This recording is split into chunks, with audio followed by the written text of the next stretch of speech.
Now, it's time for a little R&R. All into the bucket, lays it up and in. Ball game, Rizzo! Live in the Anajar and Levine Accident Attorney Studios, this is Russo and Rizzo on ESPN 106.3. This team is going to be tough when they finally get it together. Sit back and relax. Let Russo and Rizzo take you home. Oh, mercy! Light him up, Colin! Was the first football reaction Monday we've had of the year 2020, I guess of the new year, basically the new college football season, which is underway. It's Labor Day weekend. Hope everybody had a wonderful weekend. A lot of games to watch, a lot of games to digest, and a lot of Florida teams that played really, really well. Lots to talk about. It's Russo and Rizzo on ESPN 106.3. Good afternoon. Colin Russo here. Joined alongside me is Mike Rizzo. We got Christian Cat behind the glass at the City Place Studios. We are in downtown West Palm Beach, streaming live on YouTube, Facebook, and Twitter/X at ESPN West Palm. Well, this is a weekend that was, I guess, proclaimed, the big name of it was Florida State knocking off Alabama in that 3:30 slate on Saturday. You had Ohio State take down Texas in a 3-versus-1 matchup on big noon kickoff. At noon on Saturday, 14-7. You had LSU and Clemson go head-to-head in Clemson. LSU walks away from that one. And you had a Sunday night game or a Sunday afternoon game with South Carolina edging out Virginia Tech. And then you also had Miami with Carson Beck leading the way, taking down the national championship runner-ups, Notre Dame, in a very good game down at Hard Rock Stadium on Sunday night. And then last night, of course, we had Bill Belichick in his debut, which was made out to be one of the big, great sporting events of the year.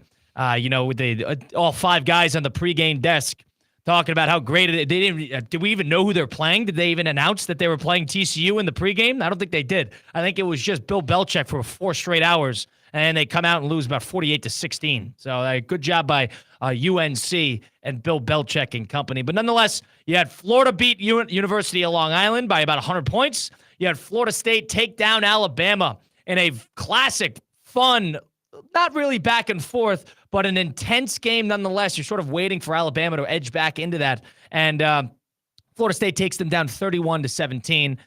Let's start there, Mike, because for sitting around here watching all these games, I don't think either of us expected the Florida teams to play as well as they did throughout the weekend. So I took Miami with our good friends at Hard Rock Bet. Colin, the only bet I missed was Alabama.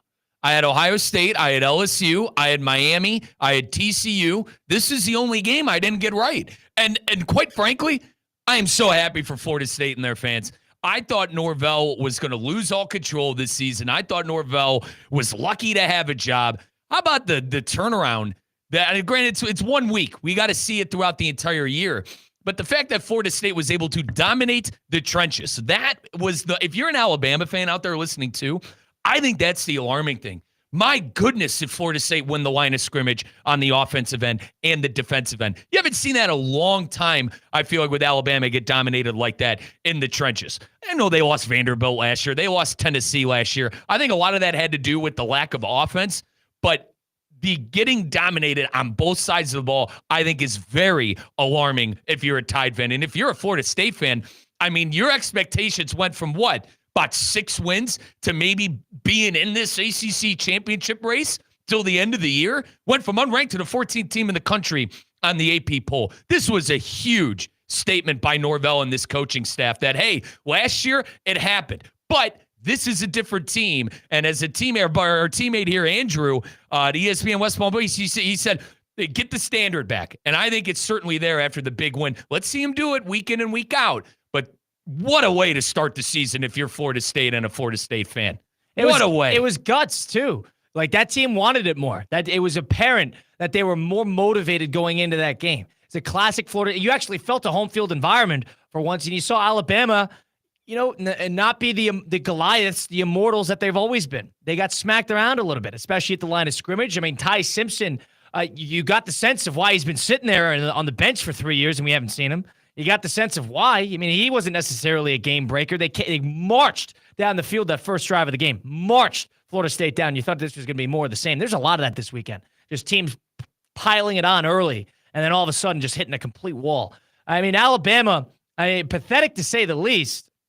I don't want to run away with it. Again, it's 1 week. Did Alabama need that game? Probably not. But this is a little bit of soul searching that Alabama's going to have to go through right now. And Florida State, on the other hand, you got to get the quarterback a little bit of credit, Thomas Castellanos.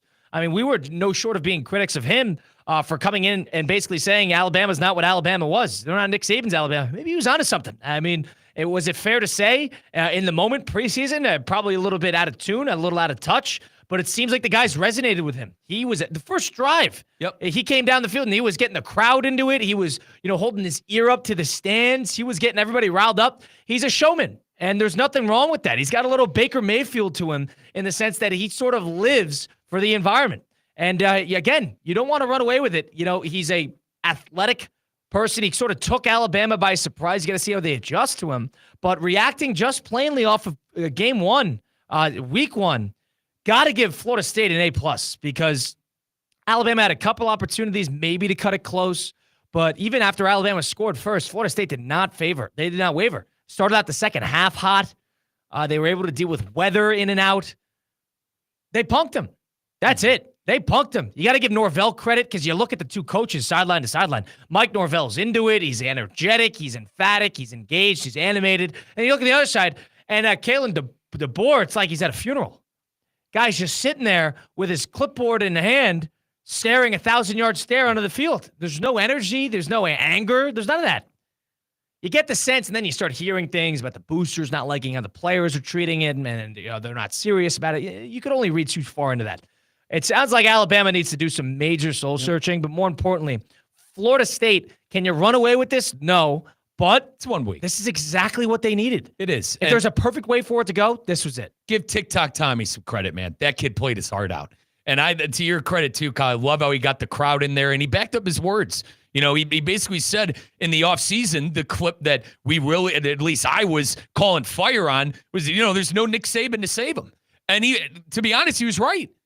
Kalen DeBoer has lost 4 games to unranked opponents. Nick Saban did that one time during his tenure. People in Alabama are starting to lose their mind over that. It's very early. I'm not calling Bama dead, but I certainly think that it's not I don't think Alabama is what it was when Nick Saban was there, and it doesn't take a brain surgeon to figure that out. I think you probably could have said that before you took the job. But it doesn't take a brain surgeon to figure it out. From somebody who roots for a team that is right there in the thick of things at the end, I've been waiting for Alabama to go away for a long time. Maybe this is it. We'll have to wait and see how the season plays out. I think another guy you got to give credit to is Gus Malzahn. Malzahn was an offensive-minded head coach over at Auburn, went to a national championship, and ironically enough, lost to Florida State in 2013. And he brings over that kind of dual threat model that he was running there in Auburn. And I mean, Castellanos, is the perfect quarterback to run all of that with. So I put a lot of stock into him quitting.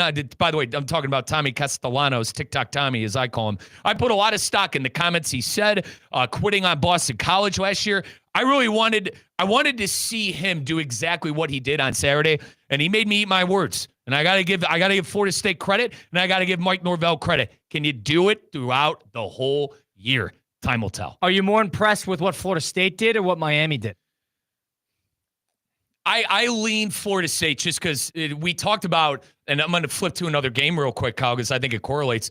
Brian Kelly needed the game more than Dabo Swinney. I think Florida State needed that win at home in front of their crowd more than Miami. Miami was in the ACC title race until the final 3 weeks of the season when they pooped the sheets against bad competition.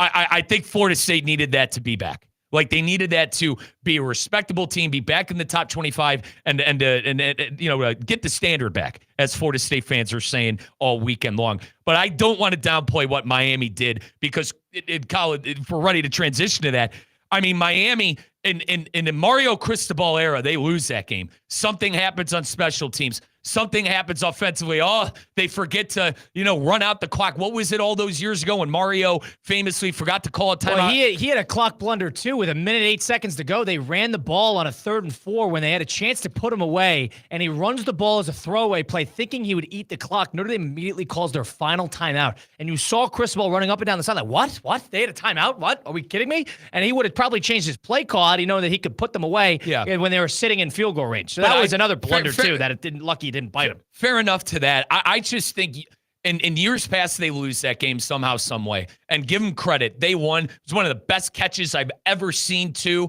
I mean, the wide receiver completely bailing out Carson Beck. I'm alluding to the one-handed catch by the Miami receiver where Michael Irvin, I mean, was just absolute must-see TV after that. Now, Kyle, you guys were at the game. You have a better sense of it. I was doing a little Leagues Cup final, but yourself, Christian Cat, and Theo Dorsey were there, and I'm sure that place was a madhouse. That place was big an Miami absolute crowd. I was madhouse. surprised by that. Big Miami crowd, and weird weather going into the game. But it was a good environment. There's no doubt about that. Good environment, primary. I was surprised. I thought there would be more Notre Dame there, and definitely not. It was all Miami through and through. Good environment, fun game too, back and forth. You saw a little offense, little defense. Hot spells, cold spells. Like it was a good game. That was probably the best, well-rounded game of the weekend in terms of quality of what we watched. That was probably number one. Yeah, and I texted you boys. I said because I never watched much of Carr. None of us had the quarterback for Notre Dame. And I'm following along on the box score while doing a little Inter Miami. I text you guys the first half. I said, "What's going on with Notre Dame's quarterback?" I mean, he did not play by any means bad. And then the second half, I was able to watch Kyle the final 2 drives when I got home. I'm like, okay, this kid's got a little game. And I think as Notre Dame progresses throughout the season, they're going to learn from that loss. I mean, this is a head coach in Freeman who went to a national championship last year, played the champions, the Ohio State Buckeyes, very well. Yeah. I think this is a loss that they'll learn from and that they'll be able to kind of Notre Dame has this. They have this loss every year. That Marshall, Northern Illinois, they have this all the time. It stinks it happens in game 1. Like even for Texas and LSU and Clemson fans out there, it stinks that it happens in game 1, but you got the whole season still ahead of you. You rather get the loss out early than in week 8 or week 9, I'm on the other side of who I was more impressed by, because Miami and Florida State showed you something for 2 different reasons. We knew Miami was going to be good, sort of in the thick of things. We knew they were going to be a top 25 team. We were under that impression. Not a lot would have really changed that remark coming into the season. Not like we knew anything, but that was what the expectation was. Florida State, on the other hand, coming off a 2-10 season, I don't think anybody knew what to expect from them, whether to expect a 6-win team, another 2-win team, a 10-win team. Nobody really knew anything about Florida State. The one thing that you got to give Miami a lot of credit for is what Miami showed is different than what Florida State showed. Florida State showed that they're going to be in the mix, a difficult game in the ACC, at least to this point. You can't run away and say this is a top 5 team, but this is a team that's going to be in the thick of things in the ACC. Miami, on the other hand, to me, and I don't think Notre Dame was that good. Their defense is they're definitely missing their defensive coordinator who went over to the Cincinnati Bengals. Yep. Chris Ash did not have a good game. Their offensive coordinator looked a little Brian Kelly-esque, a little safe. But, I mean, Miami, they showed you that team could be one of the better teams in the country. That team showed you that they could compete early, at least, off of one game of reaction. Yep. They showed you that they could compete amongst the best because they struck first. They had the better-looking defense. I know they had a bad fourth quarter, but a better defense than what Notre Dame showed, which is unheard of. You wanted to see Miami have a good offensive line and to have a good defense. Mm-hmm. They showed both of that, and Carson Beck, at least in the first half, was comfortable, calm, and poised. One of the few quarterbacks this entire weekend that actually was. So you got to give them a ton of credit that they showed you that they could actually compete amongst the ranks in the early part amongst the better teams. So to Miami's credit, I think Miami showed you that they're better than just a ranked team, that they're a contending ranked team. And I think Florida State showed you that we're not necessarily in complete limbo. We could be in the mix in the rankings, at least to this point. Definitely. And I think Miami, from watching all the defenses and the top defenses in the country, I really think it's Texas, it's Ohio State, and it's Miami. Those are the 3 defenses that stuck out to me. You got to give LSU I think the most. LSU certainly as well, and that was the issue with the Tigers last year, Kyle. You got a lot of transfers in there. I really thought they made Cade Klubnik's life hell. They did, and I really do think you got to give some credit there to Brian Kelly, who really revamped a lot of stuff in the portal, and they kept a lot of guys around too. But those are probably the best defenses I saw. And that Mesidor was just an absolute terror for Miami. I mean, 3 solo tackles, a sack and a half. He was all over the place. The first time you saw Miami defense, really that actually was oh my God, there's a couple pros here. And the wide receiving core really, I obviously the Malachi Tony, catch, the kid number 10, oh my God, he dominated. All we heard in the offseason was how much. All we heard in the offseason, Kyle, was how much they lost at the position. I think those young men in that receiving room really showed what they were made of. And obviously Carson Beck, I was high on Beck, Kyle. I thought he had a good, 200 yards, 2 touchdowns. He got bailed out on that one-handed catch. He hit a wall, but he was great. He did. He had his moments at first drive. He back and forth. He was, in and out, inconsistent, but he had a good game. I think he answered it, like we said, with Florida State. I'm going to say the same with Miami. It's 1 week, folks. We got to see them do this throughout the whole year. But I think early on, Carson Beck kind of answered the call in the sense of, are we going to be able to reciprocate with Beck what we got from Ward? Now, I'm not sitting here saying Beck's going to have a better year than Ward. All I'm saying is I think he could hold the fort down. And with that Miami defense and the skill players that they have, I was so impressed by the defensive line, too. Very high on Miami as well. I hate that I have to pick. That's where I'm at with the Florida teams right now. I hate that I have to pick between Miami and Florida State, but I still lean Florida State just because what their fan base is saying, and I totally agree, they kind of set that standard back of, hey, we're not that 2-win program. Yeah. We're going to go out, we're going to beat a top 10 team in Alabama, arguably one of the more recognizable brands in the sport in Alabama, and we're going to put our best foot forward in the season. That's why I'm going with Florida State. Florida State showed you something about the program. Miami showed you something about their contention. I think there's 2 different definitions that I would give it, but based off the context of the situation, beating a team like Alabama, sort of dethroning them, that was the win of the weekend. And therefore, that is the most impressive win of the weekend was Florida State. But you got to give Miami credit because Miami showed you they could contend. Florida State showed you that this is no longer the Florida State of last year. This is maybe the Florida State of 2 years ago. That's what they showed you. As impressive of a win as Mike Norvell's had in his career, as big of a win as he's had in his career, 888-760-3776. Number to get into the program on Russo and Rizzo. The Florida schools that played, you want to include Florida beating down on Long Island, be my guest. Oh, or dude, or USF beating down on Boise State. Boys, I apologize. I forget the names of the gentlemen that had the one-handed catches, the one from Miami and Florida. But 2 of the best catches of the weekend came from Florida teams in Miami and the Gators. That young man from Florida, the Gators, he went Odell Beckham. With his one-handed catch. And then Miami, obviously, that was the catch of the weekend. Yeah, you can't run away with that. Florida's got a gauntlet coming up. But 888-760-3776. In your eyes, who had that best weekend? Was it Miami? Was it Florida State? Who had that bit? Was it USF? Got a couple teams in Florida. The first time since 2006 that all 3, Florida State, Miami, and Florida, are ranked in the top 15. First time since 2006. That was 20 years ago. 20 years ago. And it's early. And you can't run away with the AP poll, as we saw with Texas. But one thing you got to give them credit for is after 1 week, you had 3 Florida teams that, of a bunch of schools that didn't have a lot of offense. Throughout the college, nobody had offense. Offense doesn't hum until week 2, week 3, which is why those games suffered. But Florida schools did not. Miami, pretty good offensively. Florida State, pretty good offensively. And Florida, pretty good offensively. Got to give them all credit there. 888-760-3776. I'm going to get into the program. Who had that most impressive weekend to you of the college football week 1 officially? That's Mike Rizzo, Colin Russo, and Rizzo taking a time out here on ESPN 106.3. Live from the Anajar and Levine Accident Attorney Studios. Anajar and Levine Accident Attorneys. Call 1-800-747-FREE. This is ESPN 106.3. 2025 Florida football ticket packages are on sale now. Don't miss any of the 6 home games, including the home opener on August 30th versus Long Island, the SEC home opener versus Texas on October 4th, and Senior Day versus Florida State on November 29th. Visit FloridaGators.com and secure your seat for all the action only in the Swamp. A resort destination beyond compare, yet conveniently close to home.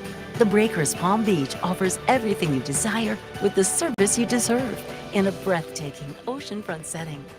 Immerse yourself in unparalleled seaside glamour and enjoy all the Breakers has to offer as you create lasting memories with those who matter most. The best part, you don't have to travel far to feel worlds away. Visit thebreakers.com or call 1-800-BREAKERS today.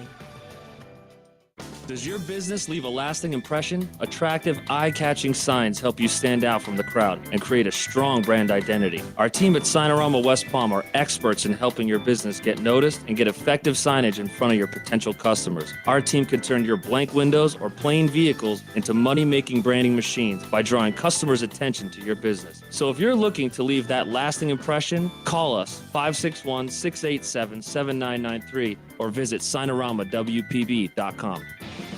Tired of being sidelined by a sports injury? Get back in the game with Baptist Health Orthopedic Care. Whether you're a professional athlete or even a weekend warrior, you can get back to doing what you love with our compassionate orthopedic team. Experience a new level of care and get back to your best.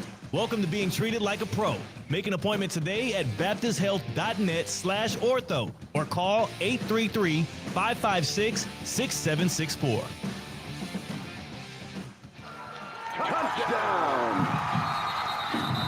Racetrack is proud to support our local high school football teams. Whether it's Friday night lights or tailgate parties, Racetrack has whatever gets you going to fuel all the gridiron excitement this fall. Grab your favorite snacks, crispy chips, delicious Nathan's hot dogs, sweet treats, or our house-made pizza slices. Don't forget to quench your thirst with a variety of ice-cold drinks. Racetrack, your one-stop shop to fuel your football Fridays.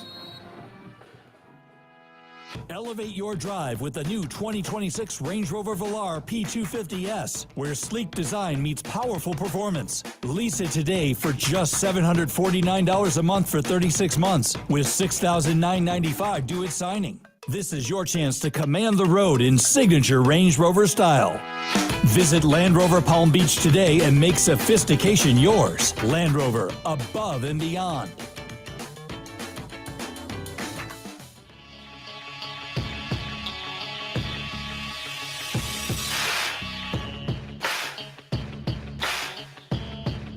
Let's get back to the Anajar and Levine Accident Attorney Studios. This is Russo and Rizzo on ESPN 106.3.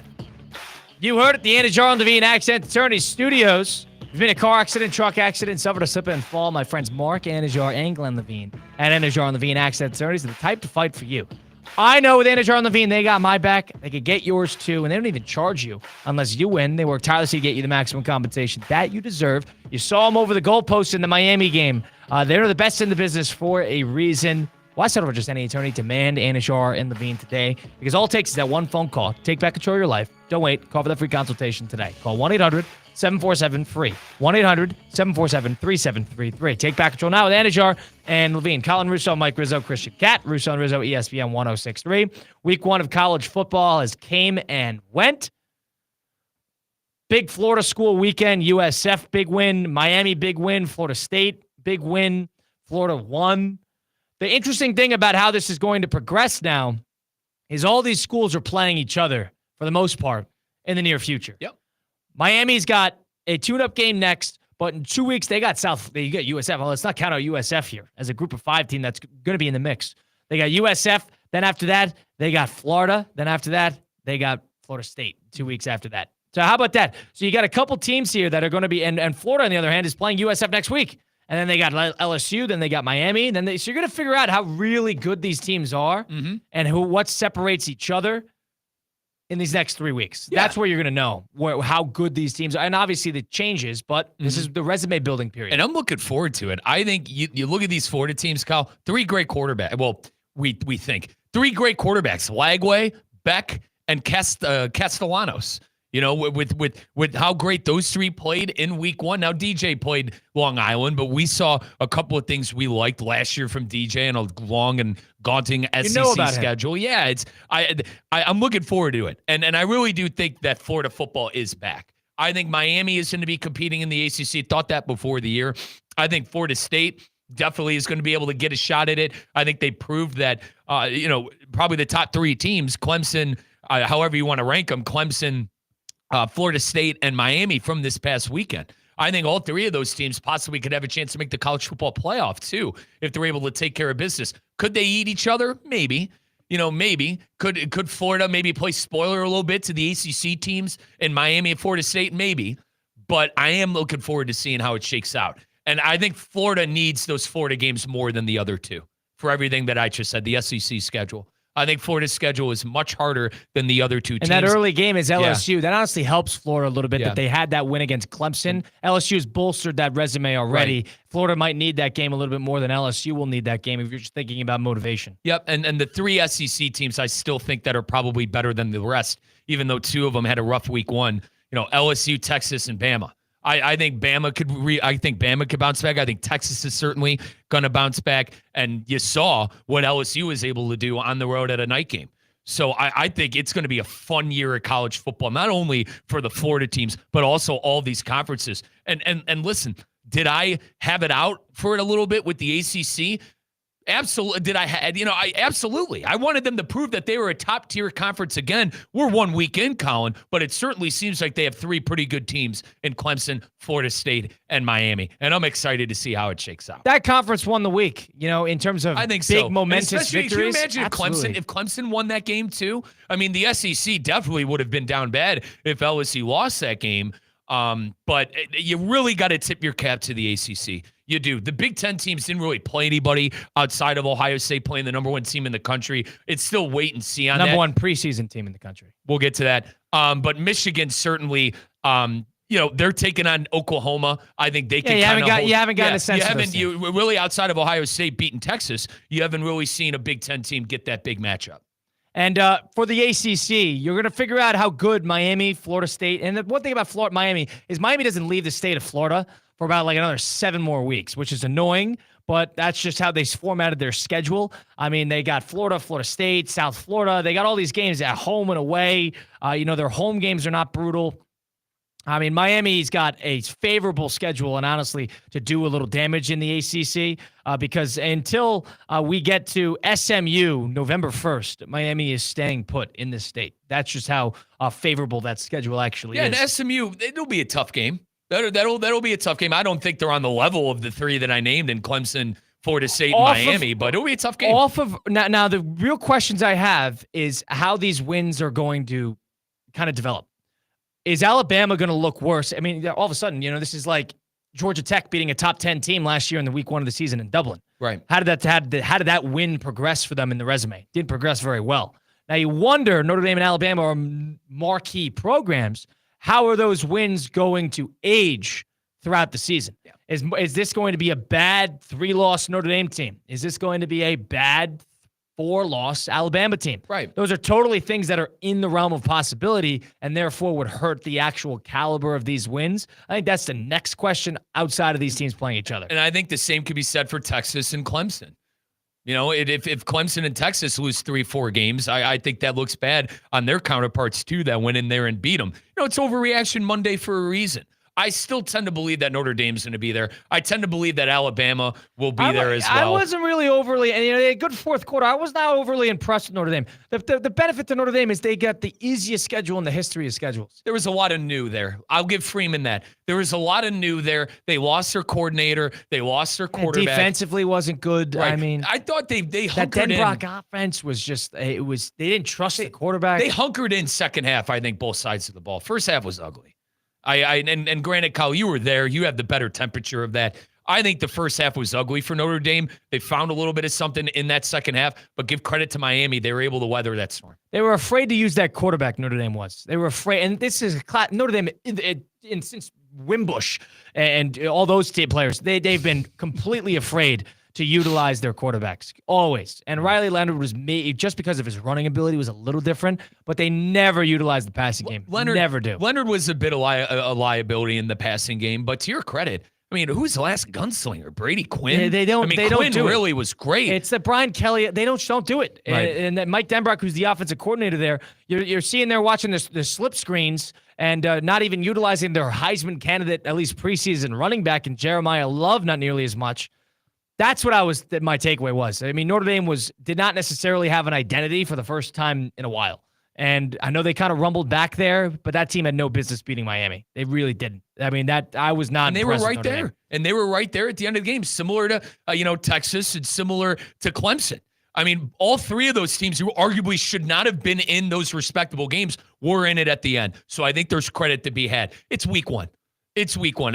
Listen, I want to overreact about Clemson. You want to overreact about Texas. But in the end of the day, it's week 1. And I think we got to give these teams the benefit of the doubt that it's a long season. And they're going to have a lot of opportunities to prove that they are in the right. I mean, Klubnik and Dabo did so much after the game. And I think Sark and Arch Manning did too. I think Arch Manning and a couple of... he's not that good. I'm going to give him a chance.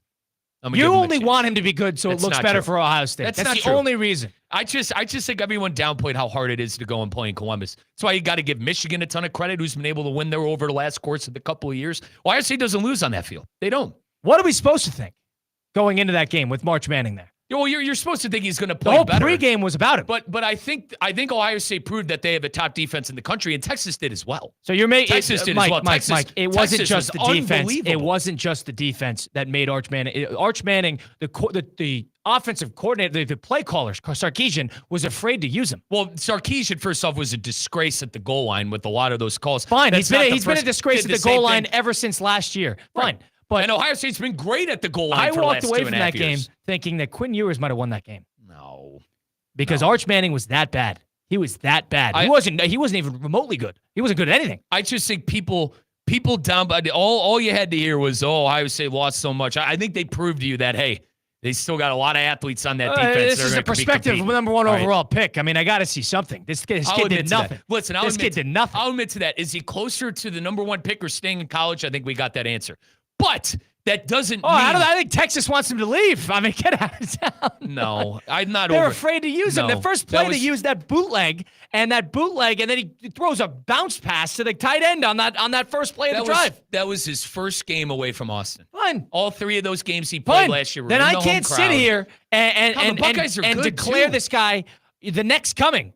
When he comes out in that game after beating down on Mississippi State last year, I can't come out here and declare, I got to wait and see. I mean, there was your opportunity. You've been there for 2 years. You're not a true freshman. We didn't throw you into the fire. You've been there for 2 years. I mean, you're the number one quarterback in your draft. In your prospect class. What am I supposed to think? You got 2 Hall of Famers that are uncles. Gus Johnson only said it about 900 times in the broadcast that your mother was also an all-state athlete as well. I can't sit here and give you benefit of the doubt. I mean, play better, sure, but that was an opportunity to at least show something. He didn't show anything. Well, he stunk. I think a lot of it had to do with Patricia and the way that he had the defense. All right, a lot fine. of disguises. You want to walk away and say, this is Ohio State, and Arch Manning is a fantastic NFL-ready player. I'm not that is saying that. That is amazing, and only Matt Patricia and Matt Patricia only was the reason that this kid played terrible. He didn't throw the ball well. He couldn't place the football. He was throwing it too hard on the inside. He couldn't place. He had 2 good throws the last drive of the game. He did not play well. It's not just because, the defense was giving him trouble. I get that. Fine. Defense was giving him trouble. But they were ultra conservative, and that's a testament to, yes, Ohio State's defense being really good, but I also think it's their trust level in him and him being a quarterback. The best PR I've ever seen in my entire life was Arch Manning this offseason. Everybody was ready to declare him a number one overall pick. Heisman, we haven't seen it. Maybe I was at fault. I fell for the trap. I said, Arch Manning, at least we think he's going to be great. I mean, can this kid really be that bad? He stunk. He was terrible. He was awful. He couldn't complete a pass. They couldn't move the ball. And the weird part is they outgained, on the ground, they outgained Ohio State in the second half. Yeah, the Buckeyes were letting them have the underneath. They said, all right, well, we're going to keep Arch Manning's not beating us. Right. We're not worried about him. Kyle, they rushed, honest to God, all game, the Buckeyes rushed for Avril Reese, the linebacker you saw, number 8. Every now and then he would come in on a blitz, but they really dropped back Sonny Styles and that best secondary in the country that I was telling you about. And they let Arch Manning screw up. And he did. Do it into double coverage twice. Double coverage. Been picked he off was firing it once. from the sidearm. He didn't step into his. I'm not a quarterback whisperer, but I know what a quarterback with mechanics looks like. It didn't look like that. It was bizarre. I had an issue with them calling Styles' interception an incomplete and then keeping it in the that's end zone. the nitty gritty of it all. Issue there. But my walk away. Yeah, you're right. He stunk. You're probably right. Did it live up to the expectation of 1 versus 3? No. But I really do think these are the top. 2 of the top 3 defenses in the country. I think Georgia's right there. There's no I think doubt that those Miami defenses is there. got a lot of pros on it. And I do remember what I told you Friday. Dude, it's the first, they've been promoting that game like Tyson versus, Frazier or whoever. Pick who you want, heavyweight fighters back in the day. Ali Frazier. Thank you. Sorry, I'm not a boxing guy. I wish I was a boxing guy, but we don't have big-time boxing. But, Colin, they promoted it like the greatest game ever. And I think the nerves got to both sides of the ball. I mean, Jeremiah Smith, Colin. He was terrible. Who is the best player in the college football playoff last year, had how many drops? I think He had like 4 drops, 3 drops. I think a lot of it came down to nerves. They were the first big game of the day, and that's why I'm not sitting and I'm not saying you're saying Arch stinks. I don't think that's what you're saying. He had a stinker of a game. I admit he that. played terribly, and all I know is what I've seen, and what I've seen is But that he was awful. I think he'll be great this year. I do. I think Manning will be great. I think Texas will be a great team, and I think they'll be competing for an SEC title. And I do. But do you want to know something? You want to know the biggest thing I got from that game? Dude, Sark might be a problem. That guy might be a liability with the way he calls plays. You say that they were calls plays. He's afraid of the quarterback. But at the Colin, dude, what was it? The last couple of drives, the last 2 drives. I'm not going to get in the Ohio State bias. I didn't think it was a holding, whatever. The reality of the situation is Texas had chances to win, to tie that game and get back into the game. Sark's running the ball with 2 minutes left. Like, I understand that Manning has been bad, but brother, you got to pass. You got 1 timeout made. You can't run the ball all the way down the field, down 7 with 1.5 minutes left to go. And then don't even get me started on the goal line. What were those goal line calls? You mentioned in the playoff last year, too, that toss play, which led to the Jack Sawyer They were strip terrible in the sack. goal line. They're afraid. They're afraid. Dude, and then Georgia. It seems like when that Texas team plays an elite defense, Sark just gets in his own head. Georgia, say what you want about him last year offensively. The one thing about Georgia Texas, was great. Texas last year. Texas does not play a lot of marquee matchups. And the seldom and because of this, they had a favorable schedule last year. They have a halfway favorable schedule this year. I know they got to play. We'll see how they play against. They got Alabama in a couple weeks. We'll see if that's a good game. But they got Florida. You got teams coming up, but they don't play the gauntlet of a schedule. And every time I feel like they play in a big game, we're talking about how either the quarterback's not that good or the coach's not that good or this just offense is not that good. They don't have the pass catchers. That was what they were talking about last year. And you got 2 guys in the draft that are on teams now. I mean, I can't sit here and say that this is all because of Sarkisian, but he is an underlying, problem here. He might be a liability. But I'm sitting there. There's a reason reason Arch Manning was sitting there for 2 years, and they were not afraid to they invite Quinn Ewers back. They weren't desperate to get to him. Maybe because the kid wasn't that great. So we're done. I'm not done. Okay. Mike, I'm not. I can't say what the rest of the season is going to look like. I can talk about what I saw, and he was terrible. Could it come down to nerves and them playing an elite defense in a tough place to play? Hang on, Kevin, quickly. Everybody in the family was there. They said it was the loudest ever heard that place. We've all been to 20-plus Ohio State games. It was the loudest it's ever been in that building. It's a tough place to play. Fine. Number 1 overall pick? No. So, I mean. One bad game. Fine. One bad game. Bad, Mike. He was terrible. And it wasn't just like, a couple bad reads, throwing an interception. Quarterback play did not look good. He didn't look smooth. Carson Beck, give him a little credit. He looked smooth. He was comfortable. He was the only quarterback I saw actually go through a progression in the whole weekend. Week 1. I think it's because you chalk it up. I think you want Arch Manning to be good because it makes Ohio State look better. That's what it is. Let's give these teams credit who played good teams. Usually, you're hoping that Texas is good. Oh, I know they're good. No worries. That defense is going to keep them in games all year long, brother. You're hoping that Arch Manning becomes good because it makes Ohio State look better. So you didn't think Texas played well defensively? I thought they played unbelievable. I thought both offenses didn't look good. Are we disputing any of that? I'm not disputing. I'm just saying I think a lot of that is because of the defense. The offenses didn't look very good either. There are first-round picks all over those defenses. And there's first-round picks all over the place offensively as well. But early on in the year, Kyle, it's the I get that. You look around. I mean, the Clemson offense didn't play well to start. LSU offense didn't play well to start. Notre Dame offense really didn't play well until the fourth quarter. A lot of these big-time teams offensively didn't play. Alabama, if you want to mark that. Colin, can I defend the Buckeyes one more time before we go to a timeout? The first half, they were on their old goal line every single possession, and you got to give credit to the punter. Dude, that punter was Luke Groza back there. And I understand Luke Groza wasn't even a punter, necessarily a guy that just did it all. Dude, that punter was the best player in the first half for Texas. He kept them in that game. That punter kept them in that game, pinning Ohio State on the 1 3 different times. The thing is, Texas, I thought, was really underwhelming, especially offensively. Defensively, fine. Good defense. There's no doubt. I'll give them their credit on defense. Mike, I'm literally talking about offensively. Really underwhelming. And I can't just chalk that up to the defense is that good that that they looked like a peewee football team offensively. I can't chalk it up. The 2 throws I get on Arch for. The final drive, he threw it behind Wingo, who was wide open on a drag route. Miserable throw. Terrible throw. Miserable throw. He had multiple drives like that. He did. But that was a big moment in the game. They had a chance to drive down the field and tie the game. That was bad. I mean, he had a chance to show you something. How about C.J. Hicks coming off the edge? That final play, him getting that ball and that pass off to the tight end, I think was very underrated. To get to take that sack from a former 5-star and get it to a tight end and have a chance for him to go for a first down. Now, Caleb Downs was there, but they were good and they were bad. They were good. That throw in the back of the end zone, Mike, never a touchdown. He had 20 incompletions. It was very rarely good. Very rarely. I'm down on Texas. Nonetheless, Klubnik played bad too. Klubnik did play bad. He had that great drive in the second quarter. That's a 4-year starter. And he hasn't played very well against SEC teams. He's 0-4 against SEC teams. The only team he played well against was Texas. I'll end you with this at home. That brother. And by the way, can we be done with the bus? I mean, my God, 17 minutes later, they're on the Clemson coming out on the bus. By the way, quickly, Clemson and LSU. We're 17 minutes late to the kickoff time, and they're on a damn bus. That's every game. Unbelievable. That's a waste. That is every game. That is the biggest waste of time in college football.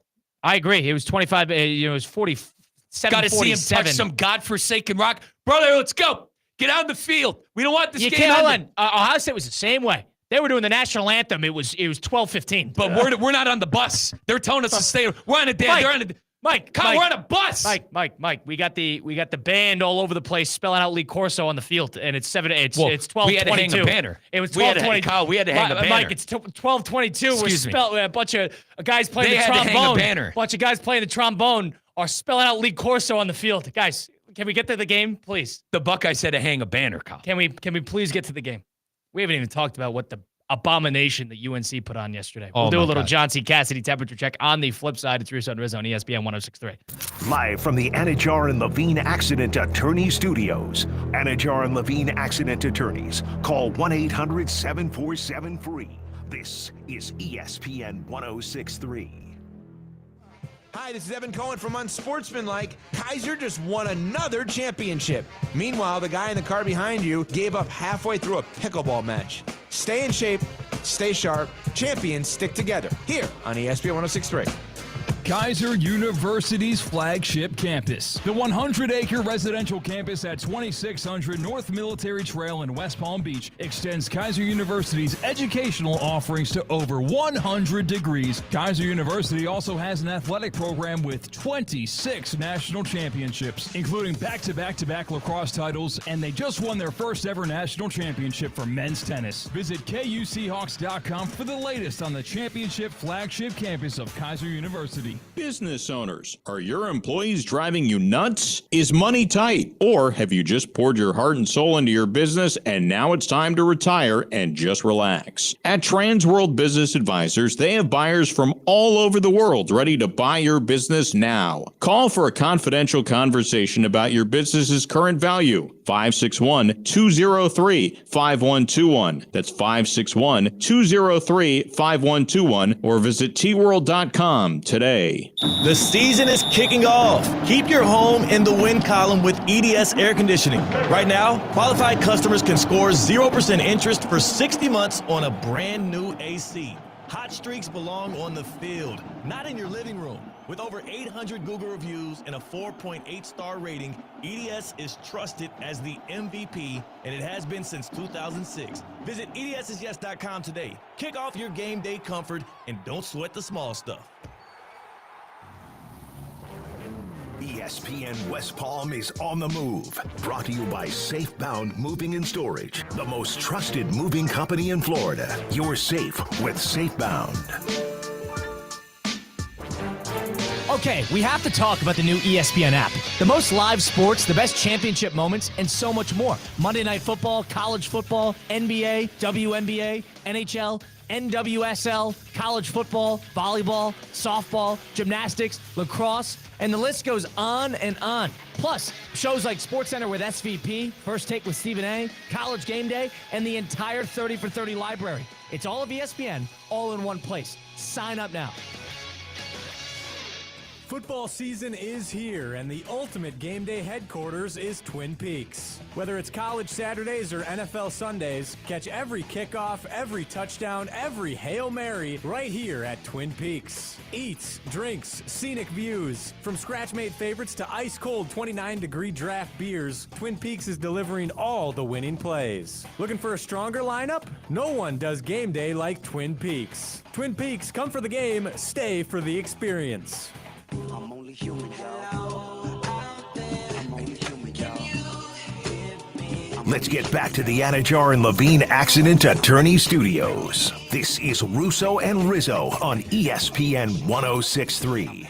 College football being back's got me thinking and sniffing of bowl season. And with bowl season coming up, that means you got the ABC the annual Boca Raton Bowl ABC Supply Company Great Chefs Tailgate Showcase that heats up on Wednesday, September 10th. From 6 to 8:30 p.m., you can join ESPN 106.3's Theo Dorsey at Boca Raton Innovation Campus in Boca Raton as dozens of local chefs, breweries, and cocktail masters serve their favorite tailgate classics. Tickets are on sale now. It includes all food samplings, entertainment, beer, wine, cocktails, and soft drinks. You can visit spiritofgivingnetwork.org/events to purchase your tickets today. That's spiritofgivingnetwork.org/events to purchase your tickets today. Colin Russo, Mike Rizzo, Christian Cat, Russo and Rizzo, ESPN 106.3.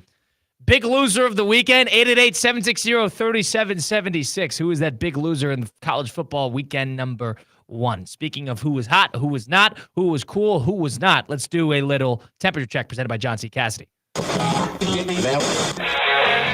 Keep your cool. This is the Temperature Check. Mostly sunny today with temperatures soaring much higher than usual. Presented by John C. Cassidy Air Conditioning and Plumbing, keeping Palm Beach County cool since 1960. Plenty of sunshine today with seasonal temperatures. We should reach our... John C. Cassidy, temperature check. Of course, our pals over at John C. Cassidy have been serving Palm Beach County since 1960. Visit CassidyAC.com for more information today. How this works, we'll go around the room a little bit and determine who kept their cool, who did not, who was cool under the heat of the moment, and who crumbled. Presented by John C. Cassidy Air Conditioning Plumbing. I'll start this off. I alluded to it going into break. Who did not keep their cool? I mean, after the start that UNC had against TCU, and abomination of a broadcast in a pregame going into it, and I was forced to watch it for some odd reason. You didn't know. I mean, according to Herb Street, Fowler, Reese Davis, McAfee, all these guys that were there, it's like you didn't even know that TCU was playing. Not one word about it, nonetheless. Shifting on from that. Bad pregame, but UNC had that outstanding first drive. Marched down the field, 70 yards in about 5 minutes. Went right down the field. I thought, this is a Belichick team. Great offensive line. The quarterback looked comfortable. They ran the ball really well. I'm like, this is going to be a long day for TCU. Boy, was I wrong. North Carolina was definitely the most pathetic team of the whole weekend. Definitely. And maybe they're not that good. Fine. But that team is definitely the most pathetic outing of the entire weekend. And Bill Belichick is with the girlfriend on the sideline. You see Aaron Boone, the Yankee manager, was on the sideline with a sweater around his waist too. Booney, you got a day off. You got Houston this week. You're 2.5 games back of the AL East. What are you doing at UNC TCU? He's not worried. He must have gone to UNC, right? No, he did not go to UNC. I think his kid is someone involved there. Get out of there. Go scout Houston. Houston was playing while he was doing it. He ain't worried. Oh, my God. That was ridiculous. That really annoyed. Booney, get out of there.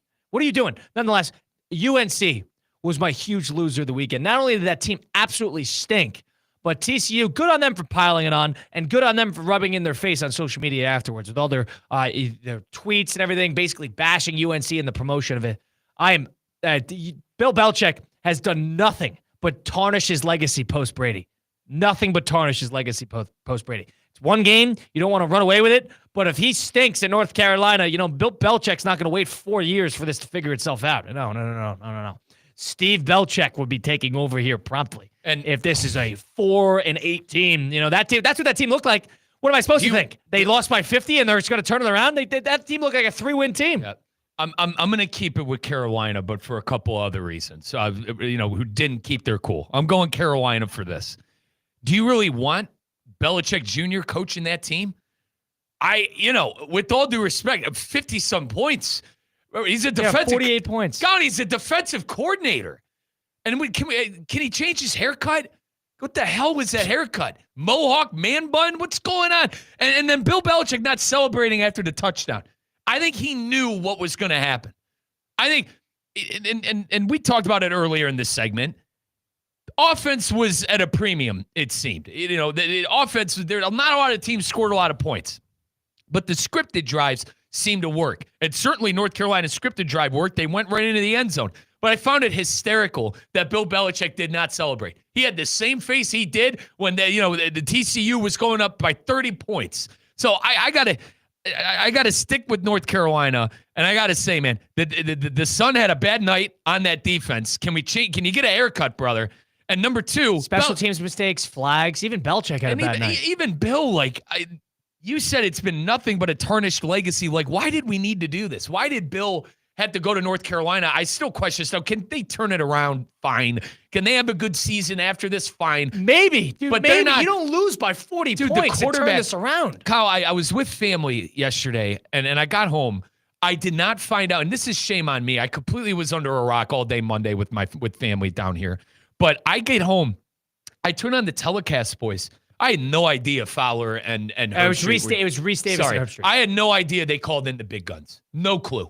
You got Holly Rowe, all-star Holly Rowe on the sideline. Well, that was their Monday Night Football presentation. Wow, they're really doing this. They're doing the whole thing. And it turned out to be a stinker of the game. You're right, Kyle. I just wanted to reiterate a couple of those things. Bill was bad. His son was bad. And the whole thing stunk. It's like you didn't even know that TCU was playing in the game. You didn't even know that TCU was playing in the game. And to your credit, Sonny Dykes ran it up. Run it up, Sonny. Go ahead, brother. I agree. The backup quarterback came in, and he wasn't done. He wasn't done, even with the backup quarterback. And TCU not being in the top 25 poll, I don't care if you would think UNC stinks. You don't beat a Power 4 opponent by 50 points and not get some credit for that. And that team won 9 games last year, and they got a quarterback who looked like a professional quarterback yesterday, Josh Hoover, who's a great player. Now, Kyle, I'm gonna go on my second one here quickly. I'm going with Clemson, but it's not for losing LSU. LSU's a great team. Did they stink at home? Was Klubnik bad? Sure. You see what Dabo said after the game about how those were two teams. One had a 64% and the other had a 58% on the final exam. Dabo, get out of your own way, brother. We don't need that. You play your offense was stale. Can't lose at home. I think the defense. Listen, if it wasn't for a gift from the referees, one of the worst calls I've ever seen in my life with that no touchdown in the corner of the end zone. It's probably a 2-score game. Yeah. It's probably a 2-score game, Colin. Not even for that. He didn't keep his cool with how he talked to media. And Dabo knows better. I mean, Dabo's a multinational championship winning coach, one of the top 3 coaches in the nation. I still give him that. But you got to be better than that. LSU Dabo did not handle that properly. LSU deserved that game. They played great, and they should have beat you by more if the referees didn't throw phantom flags on that touchdown to Brown. They didn't throw the flag. They said it was incomplete. The phantom flag I'm alluding to is when LSU returned the ball to the 50, but they wanted to back them up 10 so Klubnik could get another chance on a phantom holding call.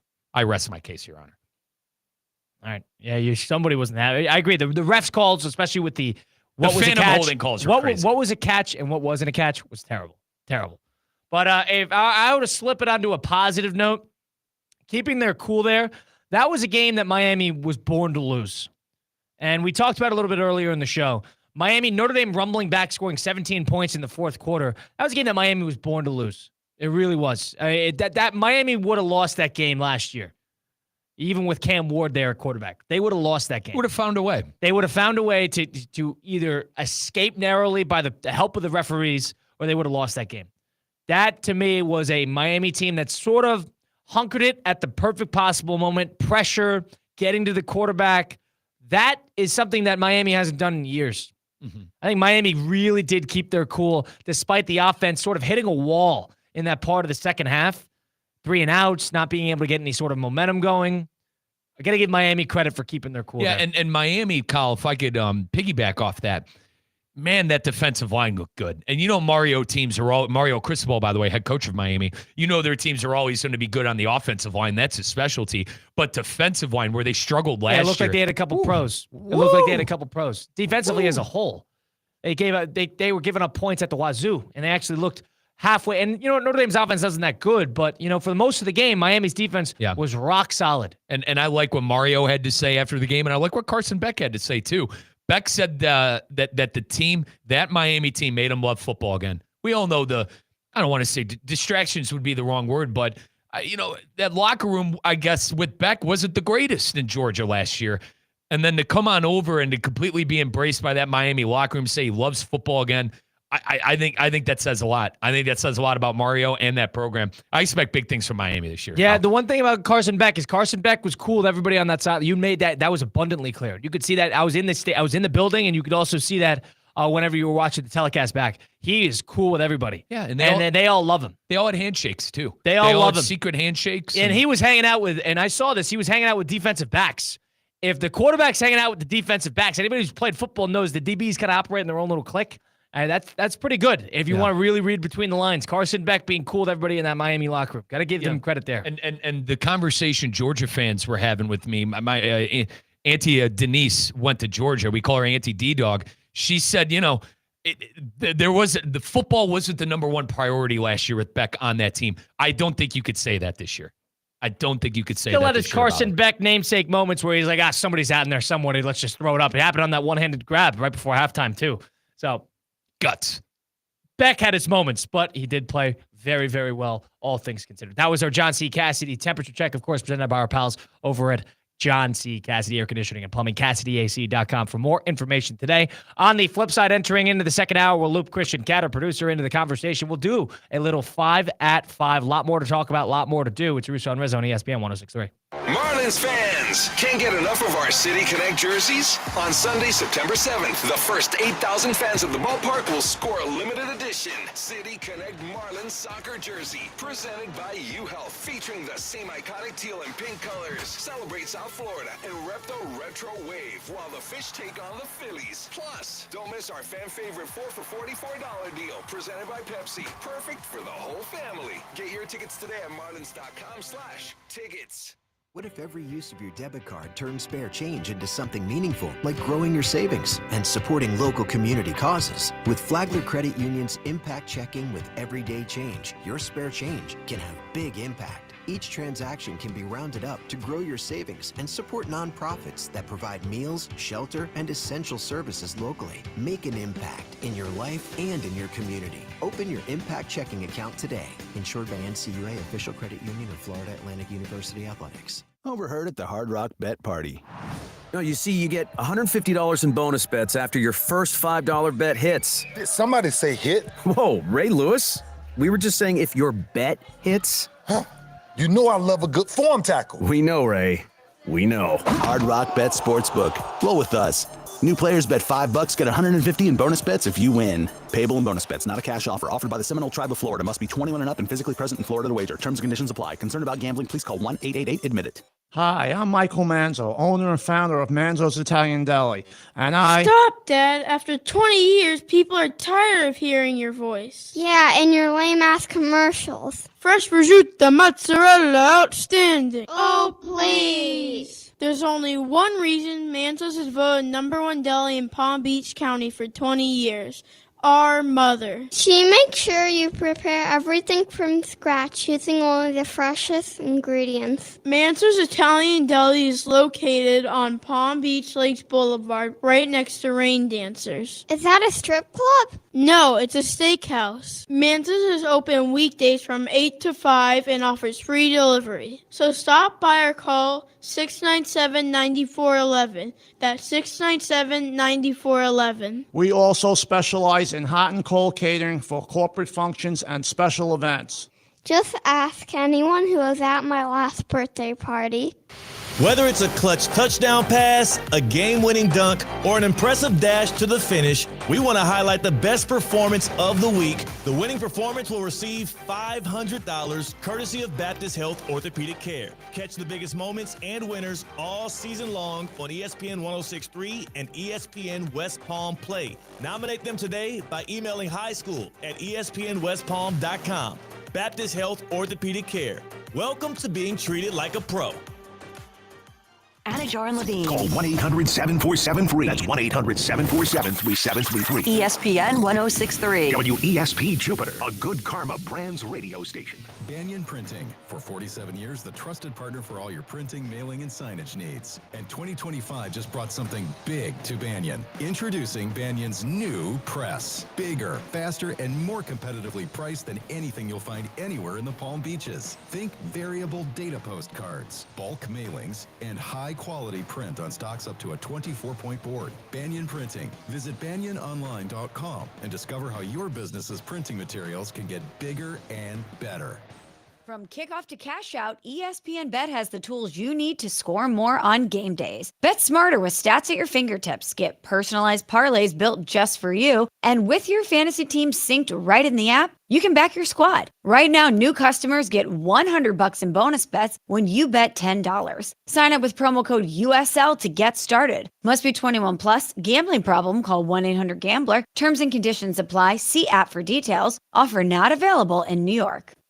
With Robinhood, not only can you trade individual stocks and ETFs, you can also seamlessly buy and sell crypto at low costs. Trade all in one place. Get started now on Robinhood. Trading crypto involves significant risk. Crypto trading is offered through an account with Robinhood Crypto LLC. Robinhood Crypto is licensed to engage in virtual currency business activity by the New York State Department of Financial Services. Crypto held through Robinhood Crypto is not FDIC insured or SIPC protected. Investing involves risk, including loss of principal. Securities trading is offered through an account with Robinhood Financial LLC, member SIPC, a registered broker-dealer.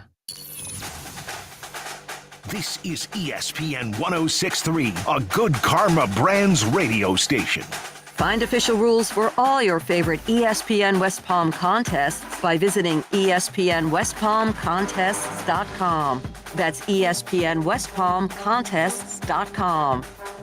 You're listening to ESPN 1063, the ESPN app, and streaming on your smart speaker. The annual Boca Raton Bowl ABC Supply Company Great Chefs Tailgate Showcase heats up on Wednesday, September 10th from 6 to 8:30 p.m. Join me, Theo Dorsey, at Boca Raton Innovation Campus in Boca Raton as dozens of local chefs, breweries, and cocktail masters serve up their favorite tailgate classics. Tickets are on sale now. It includes all food samplings, beer, wine, cocktails, and soft drinks. Visit spiritofgivingnetwork.org/events to purchase your tickets today. Now, it's time for a little R&R. All into the bucket, lays it up and in. Ball game, Rizzo! Live in the Anajar and Levine Accident Attorney Studios, this is Russo and Rizzo on ESPN 1063. This team is going to be tough when they finally get it together. Sit back and relax. Let Russo and Rizzo take you home. Oh, mercy! Light him up, Colin! Russo and Rizzo, second hour on ESPN 106.3, the first show of September 2025, about the year anniversary of Mike and I starting out this very program. It was the Tuesday after Labor Day weekend, this part last year, and we're back at it post-college football week 1 of 2025. Colin Russo, Mike Rizzo, Christian Cat. We're streaming live on YouTube, Facebook, and Twitter/X. Just go to ESPN West Palm. Also, look up our podcast. If you miss any of the program, you want to listen back, go listen on Apple, Spotify, wherever you get your podcasts, all those great places. Just look up Russo and Rizzo. Christian Cat is our producer behind the glass today, who is in the midst of a move. But, I mean, we're talking about some of the great teams over the weekend, some of the bad teams over the weekend. One of the great teams over the weekend was probably Kaiser University. How about going on the road to Indiana as a number 2 team in the nation and taking down the number 6 team in the nation? Yeah, that's exactly what head coach Miles Russ with the Kaiser Seahawks football program did over the weekend. They are 1-0, looking to get back to the national championship game for the 3rd year in a row. Starting off the right way, that home opener is about 2 weeks from now on September 13th. It should be a good one there over at the flagship campus of Kaiser University. They're all about championships, both on the field and in the classroom. You know that by now, and you probably know by now that they have 26 national championships. Well-rounded program, too, because they have 5, count them, 5, including last year, Sun Conference Commissioners Cup. That's the most successful, well-rounded athletic department in the conference. It's not just a football program. Men's tennis team, national champions. Men's lacrosse team, national champions. Swimming and diving and golf, you name it, they will win a championship at it. Get the latest in the championship Kaiser Seahawk athletic programs at KUSeahawks.com. How's the move going? It's good. Oh, good. Easy. Was relaxing the past couple of days. Really just took Saturday and dominated it. All right. About that couch. Still waiting to sell it. By the way, for those, Chris is trying to sell a couch that he brought up last week. Now, got 4 USB ports, 4 cup holders, power. It is clean, and it can withstand your pets. Just in case, call in 888-760-3776. I will field your call, and we will get down to business. I had someone stand me up last night. Do you want to know who needs a couch, arguably? Who? This man sitting across the table. I don't need a couch. I don't need a couch. I know for a fact that place is not furnished, Christian. I don't need a couch. I'm afraid to go. Granted, I've never been invited over to the apartment. I don't need a couch. But I am afraid to go to his apartment. I don't need a couch. I'll be sitting on one of the dog's old lawn chairs that he used to bring to his football games. Do you have a couch? Yeah. I got a couch. A singular couch. Wait. What's a singular? It seats 3. It seats 3. Okay. It seats 1 when you lay down, in other words. It's a conventional couch. How many people do you need laying down on a couch? Christian, we're going to be locking arms if we sit down on that couch, brother. You got a lawn chair, too. Just sit on the lawn chair. Sit on the floor. If you want to get your space, lawn sit on chair. the floor. If you tried to buy my couch that I'm selling for just $400, if you were to buy it in stores brand new, about $1,300, giving you a big discount for anyone that wants to buy a couch. All right. Enough Microfiber. You want $1,300? Enough of the couch. You want the $1,300? Exactly. That's what it's worth. Don't sell it to me. I'm not buying it. You're not getting me. You're not getting me. Christian, he needs You're not getting me. I know he does. Does your couch have cup holders? God, no. I don't need cup holders. Doesn't even have Who brings a cup armrests to the couch? Can you charge your phone on your couch? There's an outlet in the wall that you could plug a charger into. Real convenient, huh? Not really. No. And who brings a cup to a couch? I don't know. Human beings that like to drink while they're sitting down. Civilized human beings have water bottles that are enclosed and you could bring anywhere.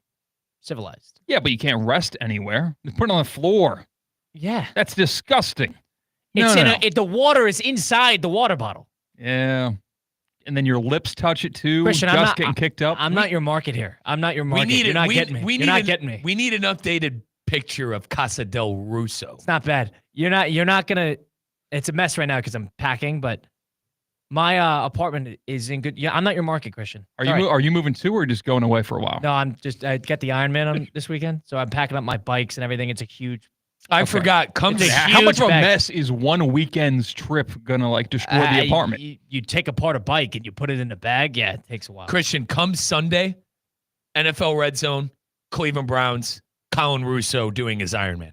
Yeah, that's how I'm doing the 3 TV setup. Struggling. Is it going to be live? Dude, watch it? So I don't think you could watch it. Christian, do you remember when we were at? Want to watch so it. Colin, I wouldn't want to watch it. Colin's timing of these events are truly impeccable. The first one, the half, Christian, was during the 7-on-7, which you and I, were the only ones in town for. What am I missing for this one? And then you're missing an NFL Sunday. Yeah, no, there's nothing I can do about that. Yeah. So he picks the first NFL Sunday and the 7-on-7 at Kaiser University. They only have 7 of these a year, so it's either get it done now or wait another month. But yes, I will have Colin. What's wrong with waiting another month? Because then I'd have to train during NFL Sundays anyway. But Christian, I will have Colin on a monitor. It's going to be the Russo monitor. Thank God your mother's going to be there. The good news we'll be all I'll be started 5 hours before you even start watching football, and I'll be done by the end of the slate. And then you're doing the show from Madison. But John in Strongsville, who is a GKB teammate who works at said ESPN Madison, is going to need to get a wheelchair for you to wheel you into the office because your legs don't work. From what I've heard, it's going to be a major problem. Your legs won't work the next day, right? I called somebody yesterday who did that specific race, and he goes, the next day I rolled out of bed onto the ground because I couldn't move my legs. Oh, my goodness. Just bring him. I just braced myself and Christian, I fell onto the ground. Breakfast in bed. We're gonna do Comrex in bed, where we just have the Comrex connected and ready to go, and just give Colin the headset. It's gonna be a major problem. Nonetheless, I've made my peace with it. Let's do a little 5 and 5. Let's bounce around. Presented by Flagler Credit Union. 5 topics. High 5. 5 o'clock. It's 5 o'clock somewhere. Let's get out of here. Endless takes. You can't handle the truth. All gas, no brakes. And it's shaking big time. It's time for The 5 at 5. Hold on to your butts. Presented by Flagler Credit Union, proud supporter of FAU Athletics. Earn up to $700 per year with boost checking from Flagler Credit Union. Number 1. You guys alluded to it. LSU, the number 9th ranked team in the preseason poll, takes down the then number 4 team in the country in their own building. LSU beats Clemson 17-10. What did Dabo Swinney have to say about grading each team's performance? It's like getting the final exam day one of class. They made a 65, we made a 58. Neither one of us were great. Well, Dabo didn't think either team played well. Brian Kelly actually took issue with that, so much as to bring it up. We dominated him in the second half.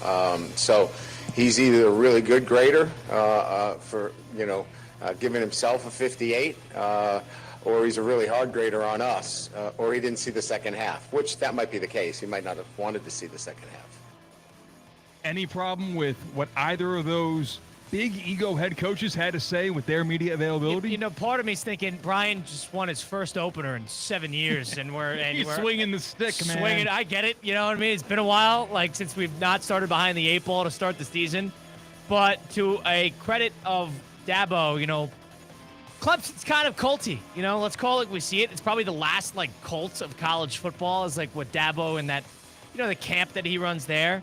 But if he said it first, it's open season. You got to say that, and he was, and Brian Kelly's right.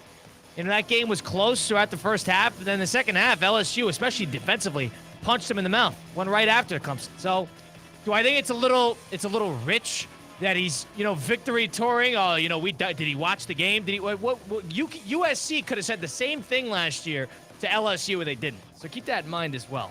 But from one perspective, I see why he did it. Dabo's the worst sometimes, man. They played so bad. The only touchdown they scored came off of a turnover. Give Clemson's defense credit. They played a pretty good game. But I go back to what I told Colin in our pre-show meeting. The only reason this wasn't a 2-score game was because one of the worst calls I've ever seen in my life in the corner of the end zone. Dabo should be ashamed of himself for what he said there. You got to give LSU credit for going in a tough and road environment at night and doing enough to win the football game. How about Kelly not taking the 3 points before halftime? We didn't even bring that up. That game should have been even more out of reach. Should have, definitely, and everybody was confused about that, especially I don't mind BK for taking it. Like you said, got a lot of pent-up frustration there. 4 times in a row, things didn't go his way in the opening game. Now he wins the biggest game of his tenure, arguably, at the school, and that's what the coach at Clemson says? Number 2. Let's go to the pro side of things in the NFL. The top 10 has been released in the NFL top 100 players in the league heading into the 2025 season, and it goes as so. Number 10, Pat Surtain. Justin Jefferson, number 9. Myles Garrett, number 8. Derrick Henry, running back, number 7. Joe Burrow, number 6. And then the top 5 gets contentious because they named Saquon Barkley the number 1 player in the NFL, followed by Lamar Jackson at 2, Josh Allen at 3, Jamar Chase at 4, and then Patrick Mahomes at 5. Do you have a problem with anything there on the NFL top 100, top 10 list? Outside of the quarterbacks, I don't know. I know this is voted on by the players, I believe. So this is all players talking about this. In terms of doing your job the best, there's an argument to be made that Saquon was the best at his job comparatively to everybody else. There's an argument for Jamar Chase to be said about that, and there's obviously an argument to both Lamar and Josh Allen for just how they played relative to their position. This is not a most valuable player award. This is not that. This is the best player of the year prior. Is there any doubt in anybody's mind that Saquon was nothing short of extraordinary last year? I can't necessarily hate on this. I really can't. It's not a most valuable award. That's not what they're asking. They're asking for the best players and who is a great football player. There's definitely an argument for what the body of work last year that Saquon should be number 1. Who's the highest defensive? I agree with everything Colin said. It was Myles Garrett. We need defense to be a little higher. I understand it's a quarterback-driven league and offense is the flashy thing in the NFL. Saquon turned the Eagles into a Super Bowl champion. That's something we have to give him. And I think that's why he's number one, and I'm completely fine with it. But the best defensive player being 8, got a bit of a problem with that. Other than that, completely fine with the quarterbacks. Yeah, it's a lot of receivers, running backs, and quarterbacks. Right. No offensive linemen, too. So keep that. There's definitely offensive linemen that are like as good at football. If you were talking about point blank period, how good they are at the sport or what they do. There's offensive linemen that are in there. I think Watt, I know Parsons injured a little last year, but I think Watt and Parsons maybe sneak into the top 10. Pat Surtain should have been in there, so I'm glad he was at 10. Yeah, probably higher. Defensive player of the year. Number 2, 3. Number 3. Staying in the NFL because history was made down south because Tyreek Hill was not named a Dolphins captain for the first time since joining the team in 2022. How do you think this year's Miami Dolphins season is going to go? Because they start the season on the road in Indianapolis as a 1.5 underdog to the Colts led by Daniel Jones. Tyreek Hill, he's on that roster. Tua Tagovailoa, he's starting at quarterback. And the Dolphins, for more reason than not, are pretty healthy. Dolphins, I would take Indianapolis to win that game, weirdly enough. With Daniel Jones, you haven't heard a peep about them since they made that decision that Daniel Jones is going to be the starter. I think that's exactly what the Colts want. You haven't heard a peep about them. But in terms of Hill, Hill should not be a captain. There's no doubt in anybody's mind that Hill's the leader? You don't just give the best player the captainship. Some teams do. So that's why I actually give the Dolphins a little bit of credit for not giving him that, because I can't imagine he's got the pulse of the people in the locker room. I can't imagine he garners the respect of the people in the locker room, whether it's coaches or players voting for that. He shouldn't be a captain. So this is the right move, because you never know if he's going to be there by deadline, if they're going to try to get rid of him at a certain point. You never know. He might be great. He's not a captain material. He's not the guy that leads you into the fire. He's not.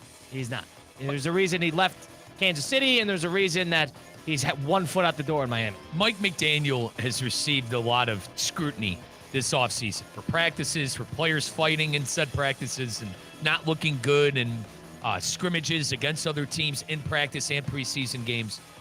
I'm not going to get on him for this. This is the right move. I actually think he made the right move. Well, you don't know if the players voted for it. Some teams have players vote for it. But how, with I ask you guys this, with everything that happened this offseason with Tyreek Hill and the drama there, how can you, with a straight face, make this guy a captain? So I think it's the right move. As far as the game in Indianapolis, dare I say I lean the Dolphins in this game and a lot of their matchups early on in the season. I mean, Indianapolis, New England, Buffalo, New York, Carolina is how they start. I think the Dolphins are a 7-8 win football team, and I think you're going to see that throughout the year. They have a favorable schedule, and I actually would probably give them the benefit of the doubt against Indianapolis because Tua is healthy, and they still have solid pieces like Jalen Waddle. I worry a little bit about the secondary, but you're playing Daniel Jones. That's why I like Miami in week one. Miami's usually a little bit better in the opening part of the year, and Indianapolis is not. You're higher on Miami than most people are. Just 7 wins. I think it's a lot. It's a halfway decent team. I don't want to say carbon copy from last year. The Dolphins won 8 games last year. I think it's more likely that happens again.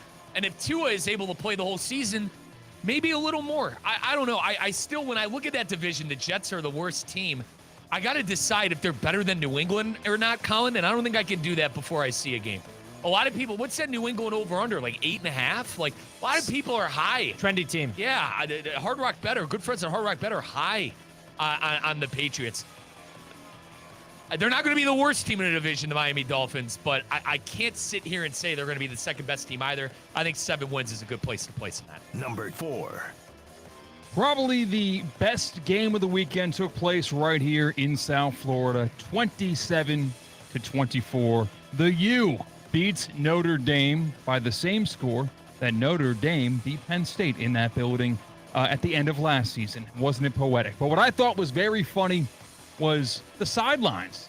A lot of celebrities. You had Ray Lewis, you had Stephen A. Smith, and you had a ride or die till death do them part. Michael Irvin was a part-time cheerleader, part-time strength and conditioning coach. Sweat through his shirt. And just a hype man the entire night there. Wouldn't you be sweating through your shirt? So Irvin, this is not the first game that Michael Irvin has showed up on the sideline for the Miami Hurricanes football team. He was there all last year. He shows up, not when it's convenient, but to root on his guys.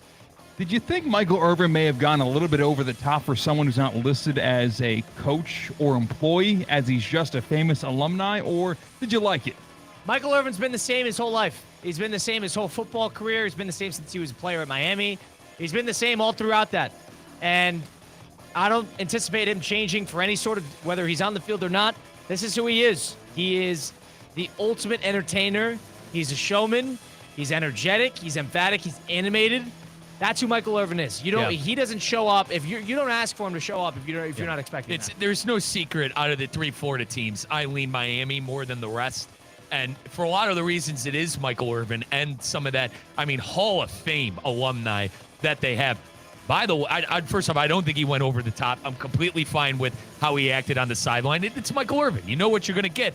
Looked like he could still go out and play. By the way, I mean Michael Irvin is in incredible shape. He is in good shape. I mean, my God, does he want to play for the Cowboys tomorrow and line up next to Pickens and company and CeeDee Lamb? Dude, I'm completely fine with what Michael Irvin did. Someone get that guy a helmet. If he's got that much energy, my gosh, get him a helmet, Jerry. Yeah, he was fired up from the opening kickoff to the final whistle to walking into the locker room at the end of the night where me and Theo were in the tunnel and we're recording guys as they walk by trying to get a clip, whatever. And Michael Irvin comes through. He's still cranked it up to 10, foot on the gas as excitement.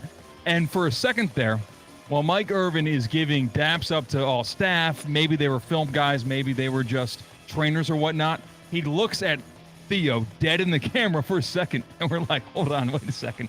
You're good, Mike? And then he just looks away real quick. But if you've ever experienced someone who you're recording because you're working as a journalist, getting footage of, looking directly at you while you're recording them, isn't it kind of weird sensation? Throws you off a bit, 100%. Now, didn't he retweet it? Mike Irvin. He showed you guys love, dude. We had got a couple, almost 1 million views on the video of Mike Irvin walking through the tunnel at the end of the game 2 nights ago. Good work. Hey, I know. Good work. Yeah. We unfortunately couldn't beat the traffic like Colin. We stuck around to get that clip. Right when CJ Carr got buried on that sack with 15 seconds to go, I was in the car 4 minutes later. Christian, this guy's not going to get credentialed for an event in his life again. He can't be too proud of this. I'm very proud of this. And I know Mike's on my team here. I am as guilty as he is. But we weren't paying customers to the game. Right. But was there an understanding that they were going to stick around and get content and that you were going to go home? It was not brought up. We didn't bring it up there. I thought it was unspoken. I left, in my defense, I stayed for that Stanley Cup. I did. And Thank God. And I helped get footage. I left in a non-closeout situation where I knew we weren't going to be on the ice and get, exclusivity to players. I probably would have, Colin, honest to God, I am with you. I probably would have stayed last night, though. I don't regret a thing. Christian, I probably would have stayed. But Mike Irvin's great. The Miami alumni is great. I hope that team is back. You boys laugh at me, but it is Uncle Bernie Kosar to me. Uncle B, man, it's good to see that alumni get that team. They deserve a top-tier team like that. Alumni have always been pretty good with that team. The team's just never been that great. Yeah, but they deserve a winner, I guess, is what I'm trying to say. Never been that Number great. 5. One of the bigger losers of the weekend was UNC football. Of course, their first game on that big spotlight, standalone Labor Day night. UNC got their clock cleaned. I think what was it, 48-17 final score? 48-14, actually. And it wasn't even that close. Mike Vrabel went on to Boston Sports Radio, talking with their radio team, previewing the Patriots season.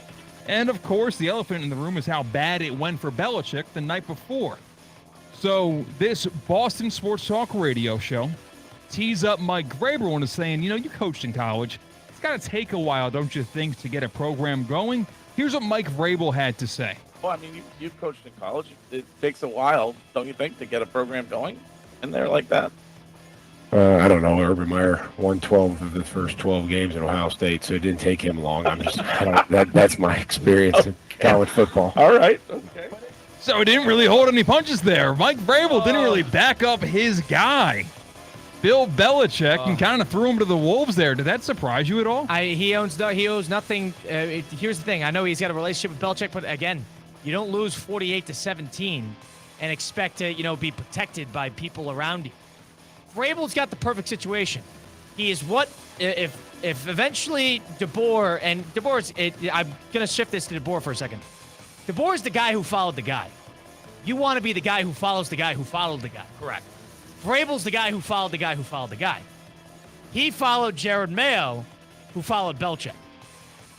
Vrabel doesn't want to be right after Belichick. You don't want that burden on your shoulders. You had somebody else be your scapegoat, and he gets to slot in there, and all of a sudden, 8.5, everybody loves the Patriots. Right. Now, Mike Vrabel, by the way, I'm going to compare myself to Mike just because he went to Ohio State. He roots for the Bucs. There's a different expectation there, Nate. I mean, Mike has to understand this is North Carolina. It's not Ohio. It's not Ohio State. Urban was expected to win 10 games at least minimum. So I will defend Bill Belichick there a little bit, but it just goes to show, man, different strokes for different folks, man. Mike played at Ohio State. He coached at Ohio State. That's the expectation for us. This is North Carolina, though, Mike. Let's give Bill a little slack. Yeah, and you played for Bill, too. You won Super Bowls with Coach Belichick. I was surprised that he, I guess, throw him to the wolves is the wrong What is he supposed to say, though? Like, the average coach should be like, yes. Because he was also led into the answer of, it's got to be difficult to start a program because, like that's what he's supposed to say. But that's what Vrabel's no nonsense. I Me, love that. You want no nonsense, there's no nonsense. You guys tell me I have unrealistic expectations as a Buckeye fan all the time, and I agree with you. But this is that case for Coach Vrabel as well. Him playing at Ohio State and having the standard being there and the only place where he coached. This is North Carolina's just happy to have a name. I compare North Carolina to Colorado. Colorado was so happy to have Coach Deion Sanders on the sideline that first year. They won 3 games. The very same thing might happen in North Carolina this year, where they win 3-4 games, but it's a successful year because they got cameras on them, they got likes, they got the Belichick, they got the girlfriend, they got the son with the rooster haircut. I mean, you know, it is what it is. I think TCU's a halfway decent team, but, you know, you can't lose by 35 points at home in the opening game of the year after you score 7 points in your first drive and expect to get, you know, a bunch of defense from the people around you. Yeah, good on Vrabel. He didn't want to be the guy right when they were hiring the Patriots, because he could have taken that. He didn't want to be that guy. He knew this is a cursed job. Gerard Mayo takes it. Mayo's out of town. Yeah. Now comes Vrabel. Now it's all sunshine and rainbows. Vrabel hung around in Berea, Ohio as a Cleveland Brown executive. As a supervisor, as a consultant. Get me all excited. I like Stefanski, but I'd take Vrabel in a heartbeat. And DeBoer fell for the trap at Alabama. Who wants to be the guy who follows the guy? And not only, like, the stat of the week quickly with Alabama boys is the 4 losses DeBoer has to the non-ranked opponents in 2 years. Saban had 1 his entire tenure. Isn't that, like, that just speaks volumes as you don't want to follow up the greatest of all time. DeBoer is 4-4 versus unranked teams. It's crazy. Absolutely insane. And you know the weird part is? He's 6-0 against Sarkisian, Kirby, and I think Marcus Freeman. How about that? They beat Notre Dame last year? No, this is throughout his career. Sorry.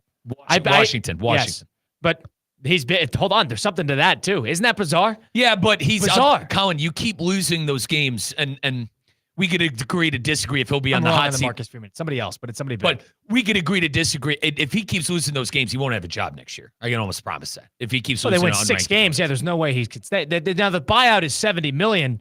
Now the question, I think he's going to stay around, and he doesn't need to win that game to keep his job. He needs to win 9 games to keep his job. There's a meme of that guy, and I honestly feel terrible.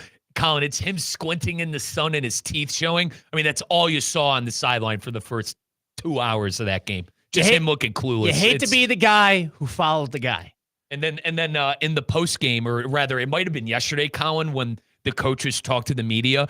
One of the reporters held him accountable on we had a great week of practice. We're ready to go. And how good was it? Oh God, the reporter basically kept the receipts, and Kalen just had one of the worst answers. Pressure's heating up there. And hey, Jeremiah Smith didn't have a good game. Ryan Williams didn't either. He did not. No. He did not either. He hasn't had a good game in 7 games. It just goes to show, it's hard going. And I know Jeremiah was at home nonetheless. I'm going to make the correlation of it's hard to go on the road. One of the hardest things in college football to do is to go on the road. And I think Bama found that out. Well, the one thing about Ryan Williams, his last touchdown was against Mercer. Really? Mercer. What was that week? There was a bye game middle of the year. Oh, my God. Oh, my Lord. How about that? I wonder what Alabama's going to do there. You never want to be the guy who follows the guy. For the too record. too much burden. For the record, I still think they're going to be a tough team this year. I'm not done with them. I still stand by what I said. I'm not done with them either yet, but, I mean, it does not look good. I said to you guys Friday. It does not look good. Or, sorry, Christian was here Friday. I said Friday. Texas, LSU, Alabama. So probably the teams in the SEC. I'd go with them and still ride with that. The one thing about it is no moves will be made without Saban's approval, even though he's not the coach anymore. Saban's involved there. You think so? Positive. There's no way they don't at least talk to Saban Mike, about. Is there percent chance? Yeah, Mike, you're going to say it too. Is he going to come back? Like, what's your actual realistic percent chance that we see Nick Saban as a head football coach at Alabama again? I think Nick Saban, he doesn't like the NIL. Yeah. Rosters are spread more evenly thin. Alabama had first rounders on the bench, and they don't have that anymore because those guys just leave. I tend to agree with Colin, Christian, and I think the bigger reason that he left, he probably thought he can't get through to the kids anymore because they're making so much money. I'm sure he can. Like, he sells it, but the weird part about it is the NIL. The Alabama was great because Alabama's second string was better than a lot of Power 5 teams. And Nick Saban was doing tap dances in family rooms. It was what I mean? It was next man up. Those guys get plucked nowadays. Those guys leave. They make $1 million at Missouri. They go make $1 million at Florida. Yep. They didn't do that back then. I think it's a different age. It's hard to compare, but what you do know is that you don't want to be the guy who follows the godlike figure. I'll give DeBoer this. Top 4 recruiting class. He's getting talent in there. Be hard to fire him. It would be. It'd be hard to fire him. $70 million. That too. They got the money. But I mean, that's an A&M buyout. That's and A&M has more money than Bama. But also, that money isn't coming out of thin air. That money's going to come out of the NIL budget and paying for your roster. That's going to come out of your boosters, and then you're going to have to get a new coach who's also going to ask for $10 million. A lot of the times, though, boys, these boosters are ponying up the They're cash. the ones that are saying, Exactly. like, here's the money. Like, Exactly. we'll make it happen. Exactly. Take it from, and that's basically what was, boys, opening up the curtain.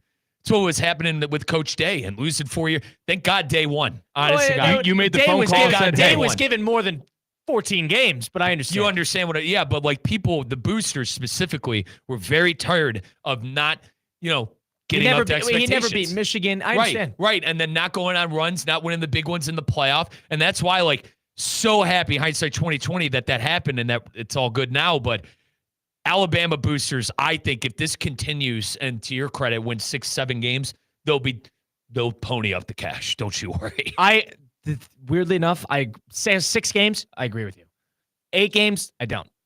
I think that is the number I'm looking. Colin, I still believe if they don't make the college football playoff, those people are going to lose their minds. Who are you going to go get? Answer that on the flip side. Mike Rizzo, Colin Russo, Christian Cat, Russo and Rizzo, ESPN 1063. Live from the Anajar and Levine Accident Attorney Studios. Anajar and Levine Accident Attorneys. Call 1-800-747-FREE. This is ESPN 1063. I'm Mark Anajar. I'm Glenn Levine. I'm Ellie Anajar. Together, we're Anajar and Levine, and our team is a triple threat to big insurance companies. Don't settle with the insurance companies for a fraction of what your case is worth. We'll fight to get you the maximum compensation you deserve. That's the Anajar and Levine difference. Get your free case review right now. We'll help you take back control of your life. Call 1-800-747-FREE. That's 1-800-747-3733. In office, West Palm Beach. A resort destination beyond compare, yet conveniently close to home.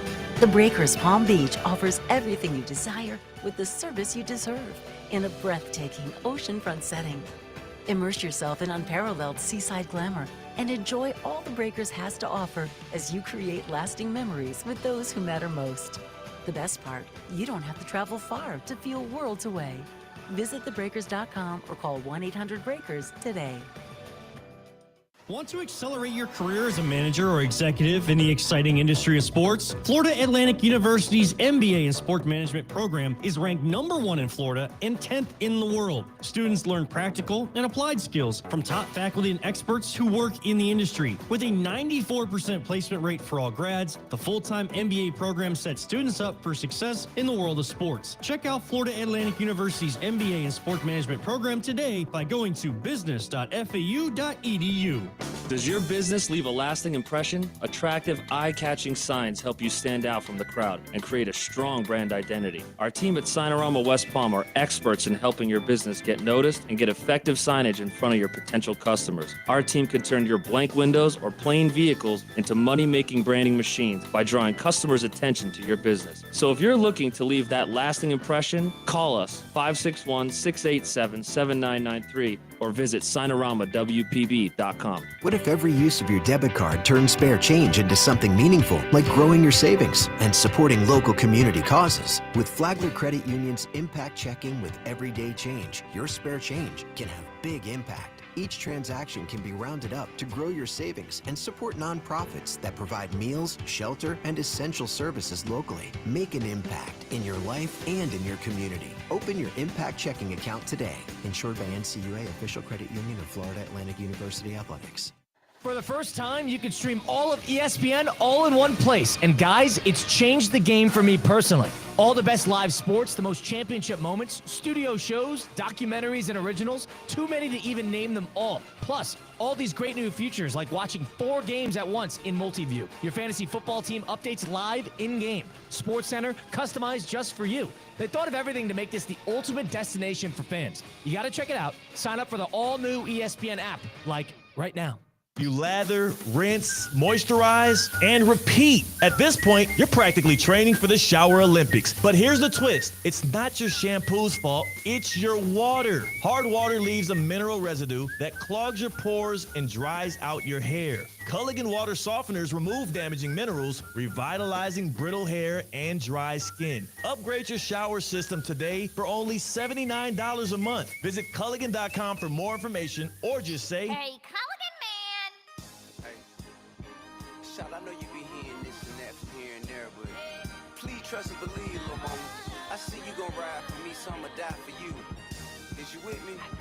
Let's get back to the Anajar and Levine Accident Attorney Studios. This is Russo and Rizzo on ESPN 106.3.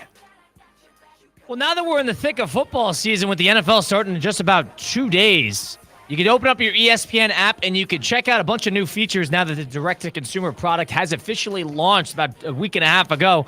ESPN completely rebranded. You can go to the app today or on the tablets or TVs, and you can see a bunch of different features like the multi-view. Watch multiple games at once. I took advantage of it over the weekend. You can have, basically, imagine it, quad box, double box. They got it all on the app, and you can just control your TV from the app. You got everything ESPN in one spot. That's all the connected networks, all the connected games. That means you got your Monday Night Football, your college football, your NBA, NHL, college hoops, volleyball, softball, you name it.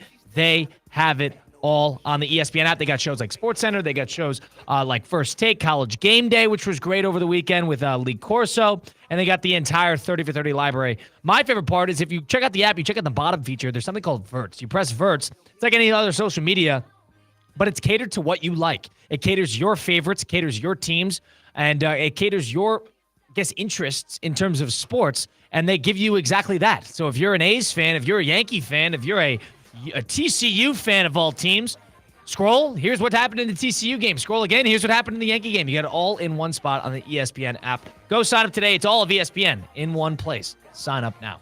Colin Russo, Mike Rizzo, Christian Cat, Russo and Rizzo on ESPN 106.3, 888-760-3776.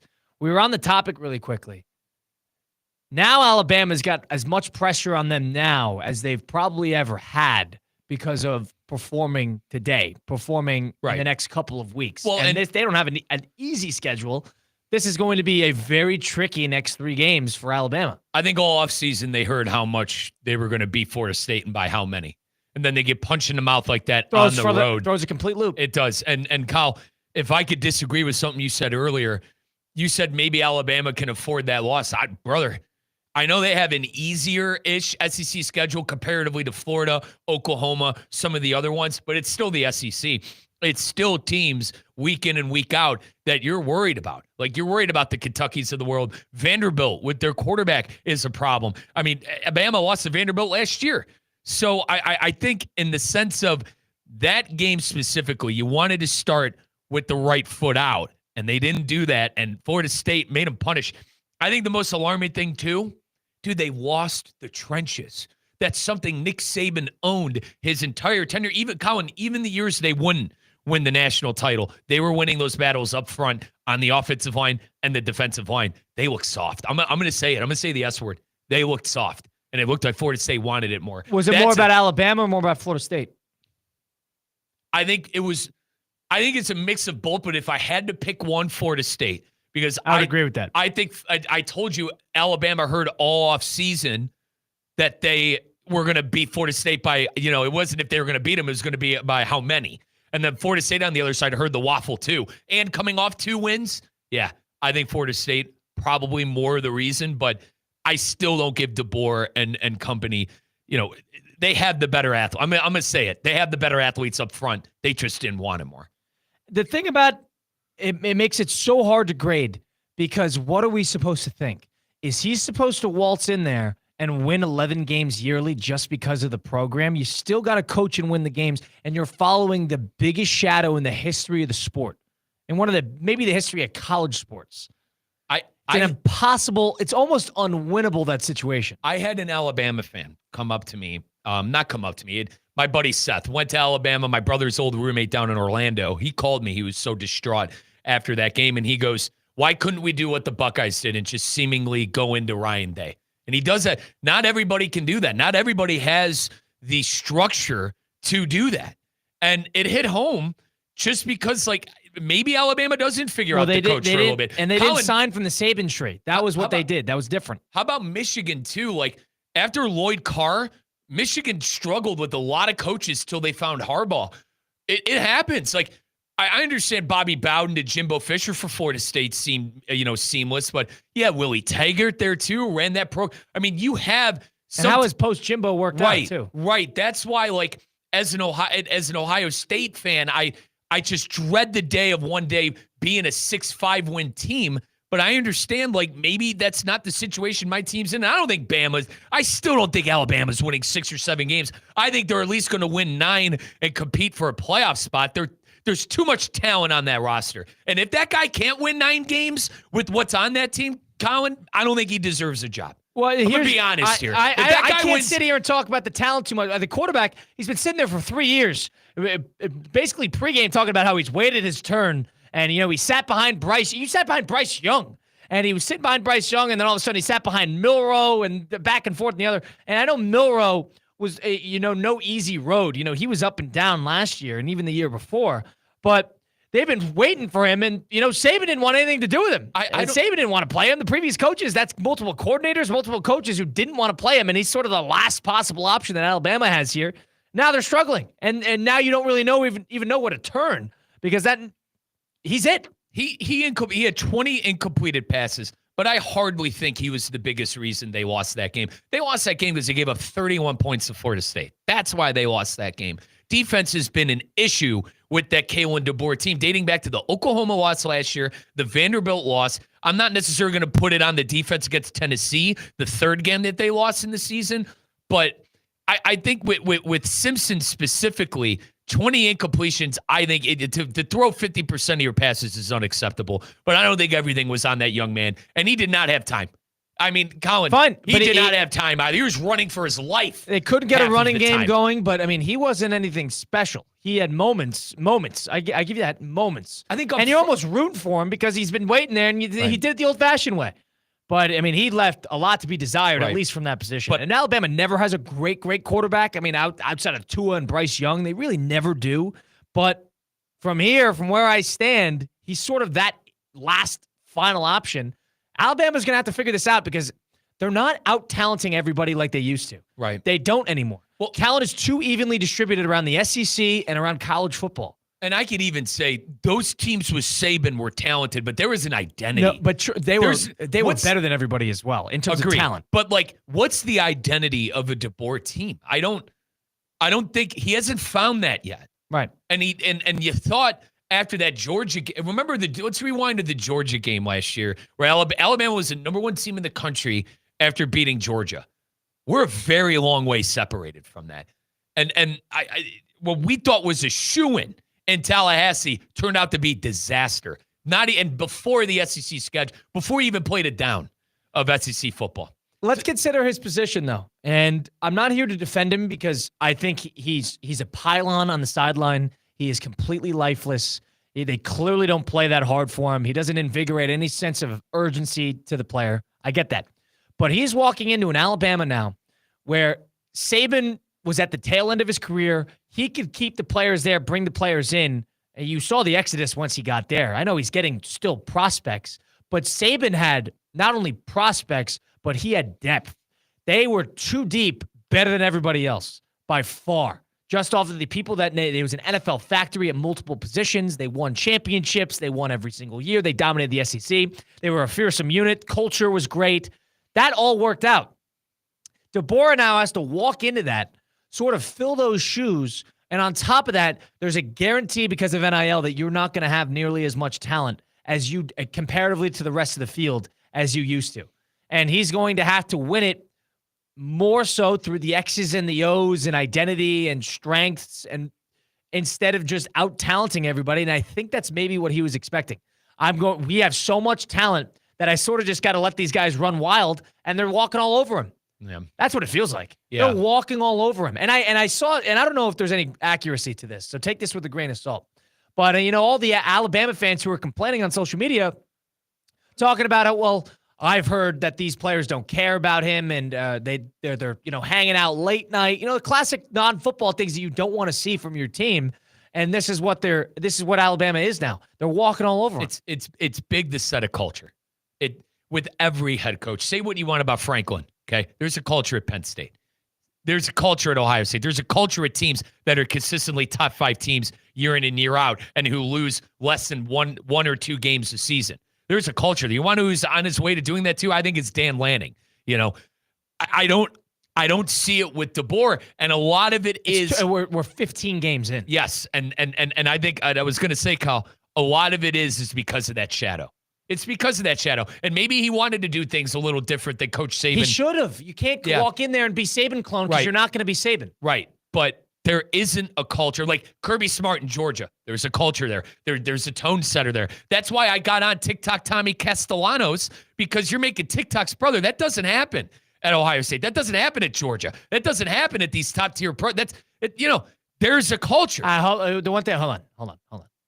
Georgia's got about 7, automobile-related incidents a year. So it's not like, it's not. I understand. It's not a church camp. And even if you wanted to play that game with the Buckeyes, the last 2 second-round draft picks that went to Cleveland were involved in domestic violences. I understand things aren't perfect, but when they're in the building, you're right. It's locked down. It's locked in, locked down, and it's all about the team. I hate to hear that about DeBoer because I am rooting. Believe it or not.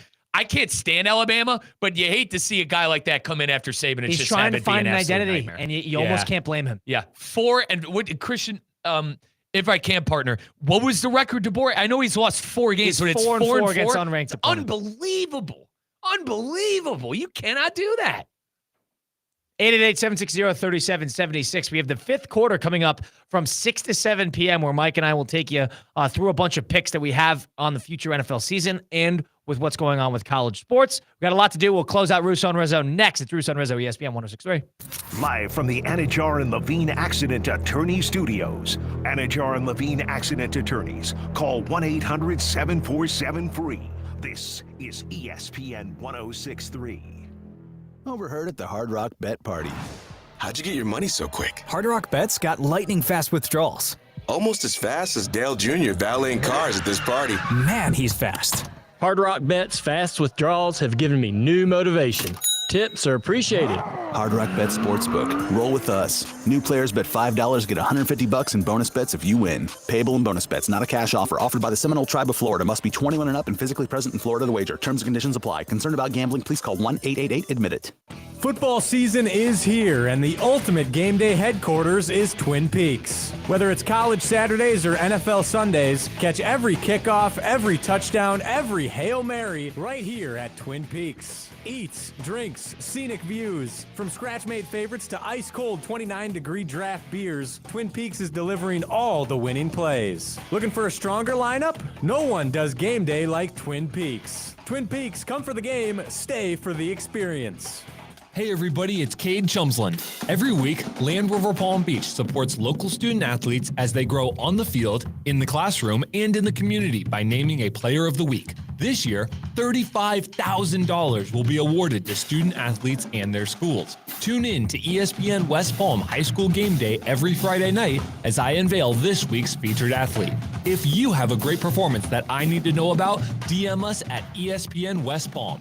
Land Rover Palm Beach, above and beyond. The season is kicking off. Keep your home in the win column with EDS Air Conditioning. Right now, qualified customers can score 0% interest for 60 months on a brand new AC. Hot streaks belong on the field, not in your living room. With over 800 Google reviews and a 4.8-star rating, EDS is trusted as the MVP, and it has been since 2006. Visit EDSIsYes.com today. Kick off your game day comfort and don't sweat the small stuff.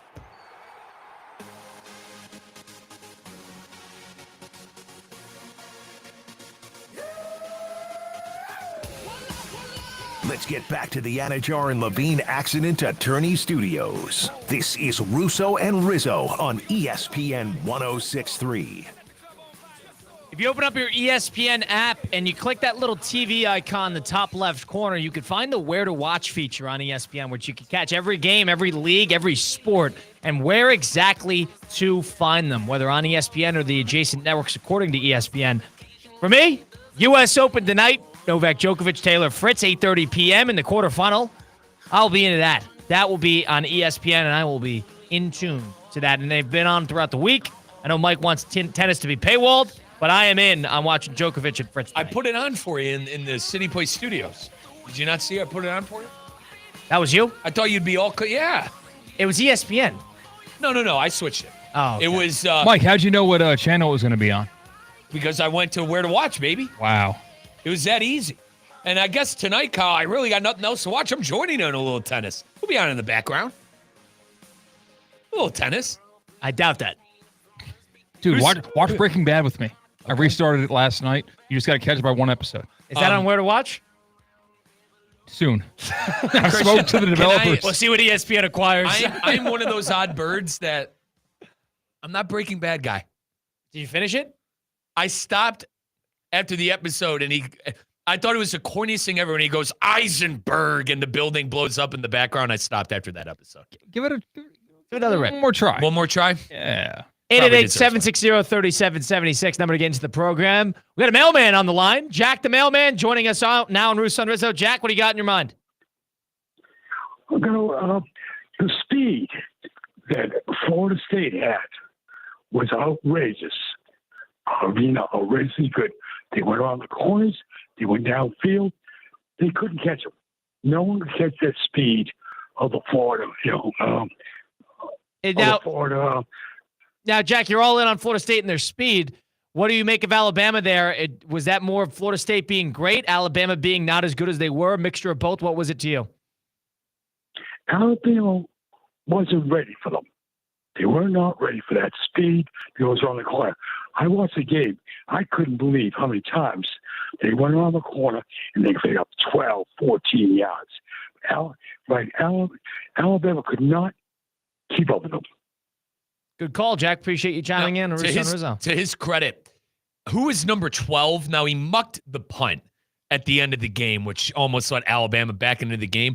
But to Jack's credit, how many times did Castellanos float a little floater and the kid would just take the sideline all the way to the goal line? That happened 2 to 3 different times over the course of the game. Castellanos, now they said it enough times in the broadcast, said about every 7 seconends that he's quicker than he is fast. But you had a real issue with some of these broadcasts. guys, you say the same thing 100 times. I mean, can we tell you? We know Bill Belichick was a Super Bowl champion. We know this. We know that he's at UNC. We know that that's Michael Jordan in the stands. We know this. Thank you so much. We know that Herb Street has a dog. Thank you. How'd they pronounce his name in the broadcast? Castellanos. Oh, they did? Okay. Thing about Castellanos is he plays a little bit like Kyler. Not as good of a thrower, but plays a little bit like He's more physical than Kyler. You know what he is? He's quicker than he is fast. He's a bulldog. It's a good one. I'm going to use that. He's quicker than he is fast. He is a bulldog. I like his style of running. Do I have to stop calling him TikTok Tommy? that's enough of a win to get him off your back. But it's not like a slight. He likes TikTok. He posts. You mean on that in a TikTok. negative Oh, connotation? you mean that in as Fair negative enough. as it can get. Fair enough. It's from now on. It's Tommy Castellanos. Yay. Stick around. We got another hour. The fifth quarter is coming up, presented by Hard Rock Bet with Mike Rizzo, myself, and Christian Cat. This has been Russo and Rizzo taking a time out here, ESPN 106.3.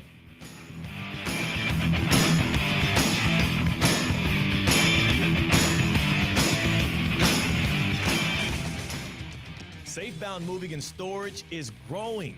We're looking for new movers and drivers who lead by example, show up ready, and take pride in their work. If you're dependable, willing to learn, and thrive in a fast-paced environment, you'll fit right in. This isn't just a job, it's a career. Do you have what it takes? If so, visit safeboundmoving.com to apply today. safeboundmoving.com. Listen, if you're somebody like me and you have your college football flags, your college football jersey on, and all your team gear that you could possibly imagine in your living room on Saturdays, it's time to make sure that your home is cool and comfortable in the process. It's Colin Russo. Cassidy AC is your winning option for your home comfort. Here's how you got to handle this. When a major storm does roll in, flip the breaker and shut off your AC to avoid the costly power surge damage. After that, you could call Cassidy AC and add surge protection before that storm season really does surprise your system. You can upgrade now and score $500 off those new installs, plus the special financing with payments starting at just $92 a month. Cassidy has been the in-house option for Palm Beach County since 1960. They got the highly trained technicians who like to tackle any system, any brand, any age. They could do it all. Protect your home field the right way and join the Cassidy Care Club with priority service, regular tune-ups, and discounts all year long. One thing to remember, 90% of breakdowns on units under 10 years, they could have been prevented with regular maintenance. Don't be that person caught in a tough storm. Visit CassidyAC.com today. Cassidy AC, your winner on Rivalry Weekend. 2025 Florida football ticket packages are on sale now. Don't miss any of the 6 home games, including the home opener on August 30th versus Long Island, the SEC home opener versus Texas on October 4th, and Senior Day versus Florida State on November 29th. Visit FloridaGators.com and secure your seat for all the action only in the Swamp. NFL Week 1 is here on ESPN 106.3. Can Philly repeat as champions? Will Chicago take that next step? Can Miami get back to the playoffs? All your offseason questions are finally answered as the NFL kicks off with huge games. Non-stop football for the next 6 months starts now. Tune in to ESPN 106.3 all season long. This NFL kickoff week on ESPN 106.3 is brought to you by Twin Peaks, Bradley Heating and Air Conditioning, and the Boca Raton Bowl. When your team's best players have all been traded and the latest pick is overrated, just raise a glass with a friend or two and tell them more, tell them more, tell them more do. May your team be great and your picks be true, and if it falls apart, you'll know what to do. Just raise a glass with a fan or two and tell them more, tell them more, tell them more do. It's a crazy world, so what do? You tell them more, tell them more, tell them more do.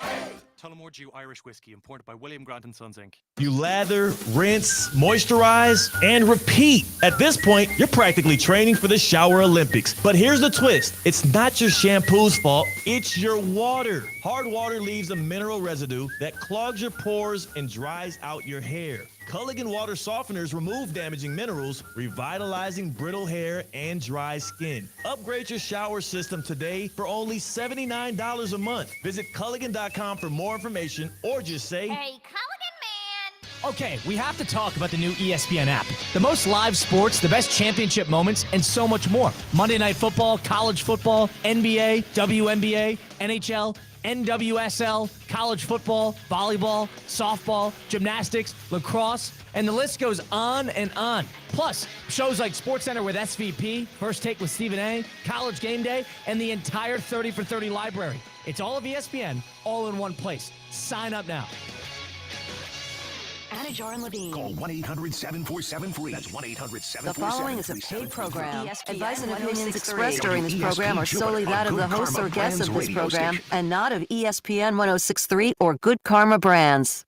Yeah, here we go! 2 hours are not enough. And that'll do it for regulation. Welcome to the fifth quarter, presented by Hard Rock Bet. Take this one to overtime. Russo and Rizzo bring you the stories, the takes, and the breakdowns that go beyond the final whistle. We head into overtime. The fifth quarter starts now. Post-Labor Day weekend, post-college football week one. It's the fifth quarter presented by Hard Rock Bet on ESPN 106. To be Colin Russo, Mike Rizzo, and Christian Catt. We're at the City Place Studios in downtown West Palm Beach, streaming live on YouTube, Facebook, and Twitter/X at ESPN West Palm. On Mondays, Mike and I will be with you from 6 to 7 p.m., breaking down all things football, especially now that we're in the thick of the fun season with the NFL kicking things off with the Eagles-Cowboys on Thursday. We got to make a couple futures picks in regard to that.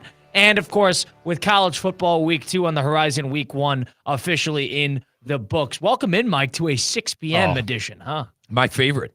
Dinner time, which you snuck in here in the break. I've been eating throughout the show. There's no secret about that.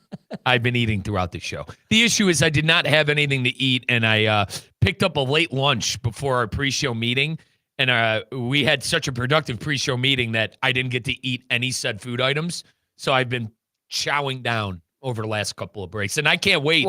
Listen, I can't wait to start chowing down on some NFL football coming up, though, too, Kyle. And NFL football coming up, and Mike's going to need to be focused, so I'm glad he's fed because Hard Rock Bet, you can download the app today on the Google Play Store or the Apple App Store. Go to hardrock.bet online to get started because now you put just $5 into the app, you get $150 in bonus bets. That's right. 5 into 150 only on the app. You get baseball season here, but now that football season's here, go game by game, bet live, do player props, parlay it all. Check out the Discover page, and you can see what other users are putting together on their own, whether it's parlays or utilizing profit boosts and promo boosts. They all got it all in one spot. And the best part about the app, in my opinion, is it caters to both types of players. If you're a brand new player and you don't really know what's going on with a sports book, you're trying to navigate it for the first time, the interface is simple. The interface is easy. Or if you're experienced and you want a complicated parlay, you could do that on the app as well. And Miami Notre Dame showdown set attendance records at Hard Rock Stadium. It was also historic for the app itself. Hard Rock Bet. I mean, 54% to the regular season, 54% upward of the previous regular season high for college football. That's how many people in Florida in this area bet on Miami Notre Dame. You think all the money was on Miami? Probably. You think people are lucrative off that bet? I would have taken I took Notre Dame. I took Miami, but the home factor. I think the home factor early on, outside of LSU, I went with all the home teams in the big games. And then I'm sorry if you took North Carolina. I don't know what to tell you. I was on TCU. It was the 6th most wagered college football game in Hard Rock Bet's history, and outside of 5 basically playoff games in Notre Dame Miami. I was about to say the ones ahead of them, are college football playoff games, championship games, semifinals. So this was certainly a game which had a lot of implications for South Floridians, and what a game it was too. I dare say the best game of the weekend. Easily, I think the best game of the weekend. More of that to be coming on the college football side of things. It's Hard Rock Bet offered by the Seminole Tribe of Florida. Must be 21 plus, physically present in Florida the wager. Terms and conditions apply. Considered by gambling. Call 1-888-MINUTE. Mike, we got NFL this week. Thursday night marks the start of the NFL season with Eagles, Cowboys. Surprise, surprise. Two franchises we never see in the primetime spot, huh? But we got Cowboys with a little bit of a story attached with no Micah Parsons playing for them. And you got the Eagles, of course, looking to defend as champions. Let's start with this game really quick because the Philadelphia Eagles, you haven't heard a ton about them. And the stories throughout the offseason has been how the Bengals going to look. How are the Chiefs going to look with another year coming off a bad Super Bowl loss? Detroit replacing all their coordinators. Green Bay getting Micah Parsons. The Cowboys. Those have been the stories, at least of the teams that are notable, probably going to be in the thick of the playoff race. That's who you're following. The Eagles, being the defending champions, have almost slipped through the cracks in terms of discourse because of just we forget how dominant they were last year. I think they're happy about that, too. That's exactly what they want. I think they're happy about that. And this is a team who I think is by far the best team in the NFC still. Kyle, you made the proclamation that we got to see these teams play, and I agree. But if I had to pick a preseason favorite even before the season, it has to be the defending champs because of what they're bringing back. Did they lose pieces on the defense? Yes, But with the way they drafted the young players that they've been able to get in the draft and make a big impact on the defense, they're going to be just fine. I call them Bulldog U because the defense is filled with a bunch of Georgia players and good Georgia players for that. But I think it's exactly what the Eagles wanted, to fly under the radar and to have another Super Bowl campaign coming up next year. If there's a team that's most poised to do a back-to-back, they don't have people aging out. Kansas City got older. Kansas City kind of rid themselves of certain older pieces. Travis Kelce was getting older. Andy Reid is definitely getting older. Players here and there. The Eagles, on the other hand, they're the perfect flux of they rid themselves of the old. They lost Jason Kelce and they didn't lose a beat. And that guy's a first ballot Hall of Famer. And the tush push still worked. So I know he's an offensive lineman, but he was a crucial piece of that team. They have the perfect amount of players that are moving on, whether retirement, going to different teams, and the right amount of new players coming in that are immediate contributors. You saw that last year, mentioning Cooper DeJean and Quinyon Mitchell. But they're able to rinse and repeat, reload. That makes them, like you said, the most dangerous team in the NFC, but also almost a well-fueled machine. And we talked about culture with college teams. If I had to pick the best culture in the NFL, maybe outside of Andy Reid and what he's built at Kansas City, it has to be the Eagles. And it's crazy. We're a year removed from the Eagles being a nightmare, and nobody knew what was going on with the coordinators. And that's what I was going to say. It's crazy that I'm saying that right now because of the drama that Sirianni was in. Colin, even at the beginning of last year, remember that Cleveland game, he was yelling at fans. So this was something that bled over into the year, but something that they figured out. Help me with the GM's name over there. Got to give Howie Roseman. Give him a lot of credit. I think with the player, the type of player he's bought in, they've been able to buy into the culture. And if I could take it a step further with Philadelphia, I think Saquon has to be healthy too. Barkley makes that team different. And we've seen Barkley get hurt in years past.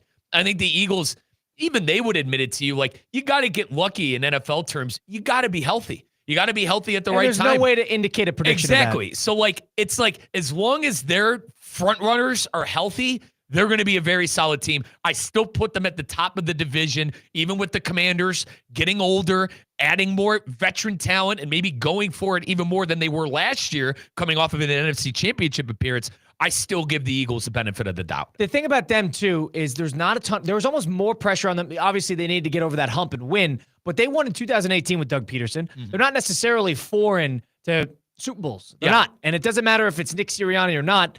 Nick Sirianni was one of those coaches that sort of never could do anything right, and he was sort of 1 foot out the door because they couldn't wait to get rid of him with all of his antics. Winning cures all. We know this. That's exactly what happened. And the second they did win, now all of a sudden this turns into trying to repeat the expectation of being a repeat champion, which we don't have a lot of, and the Eagles being that Goliath, but a quiet Goliath. Right. There's not a lot of, there's not a lot of pressure for Jalen Hurts. There's not a lot of outside expectation and pressure for that offense, for Saquon Barkley, for the general manager, for the young defense. There's none of that. It's just so beautifully structured. They got great wide receivers. They have a top 5 offensive line in the NFL, arguably top 3. They have a quarterback who's good enough to get the job done, and they have the best running back in the NFL.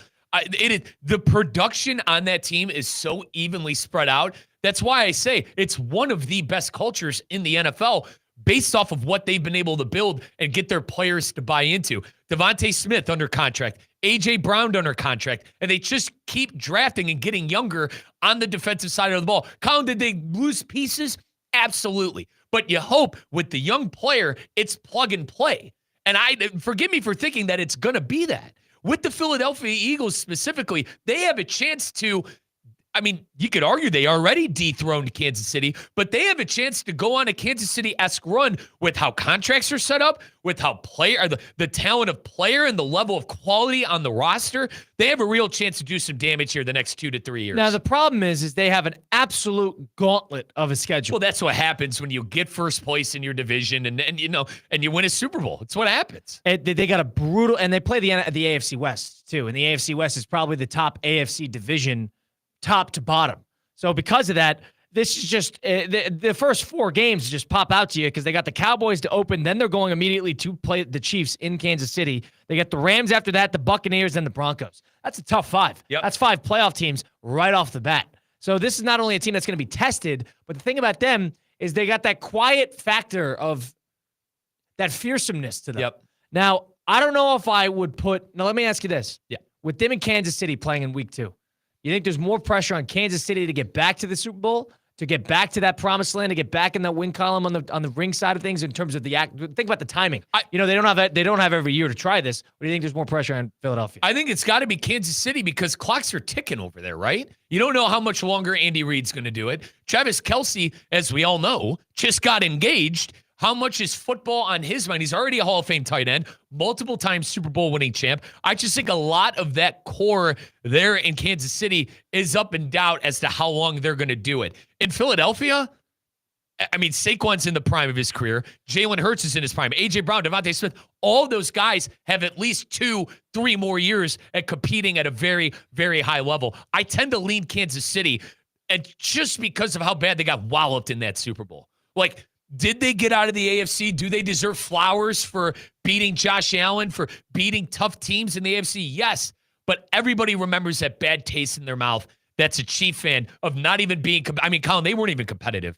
That game was not. That game was competitive for about half of a quarter, and then Philadelphia just curb stomped them. So I think there's more pressure on Kansas City comparatively to Philadelphia. I tend to agree. Kansas City, there's a clock.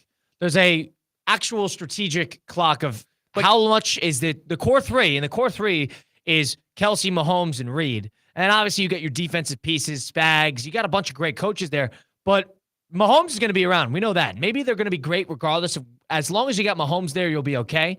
But you sit here and think that, if they start winning 10 games and, divisional round exits, is Kelce really going to do this forever? Is Andy Reid really going to do that forever?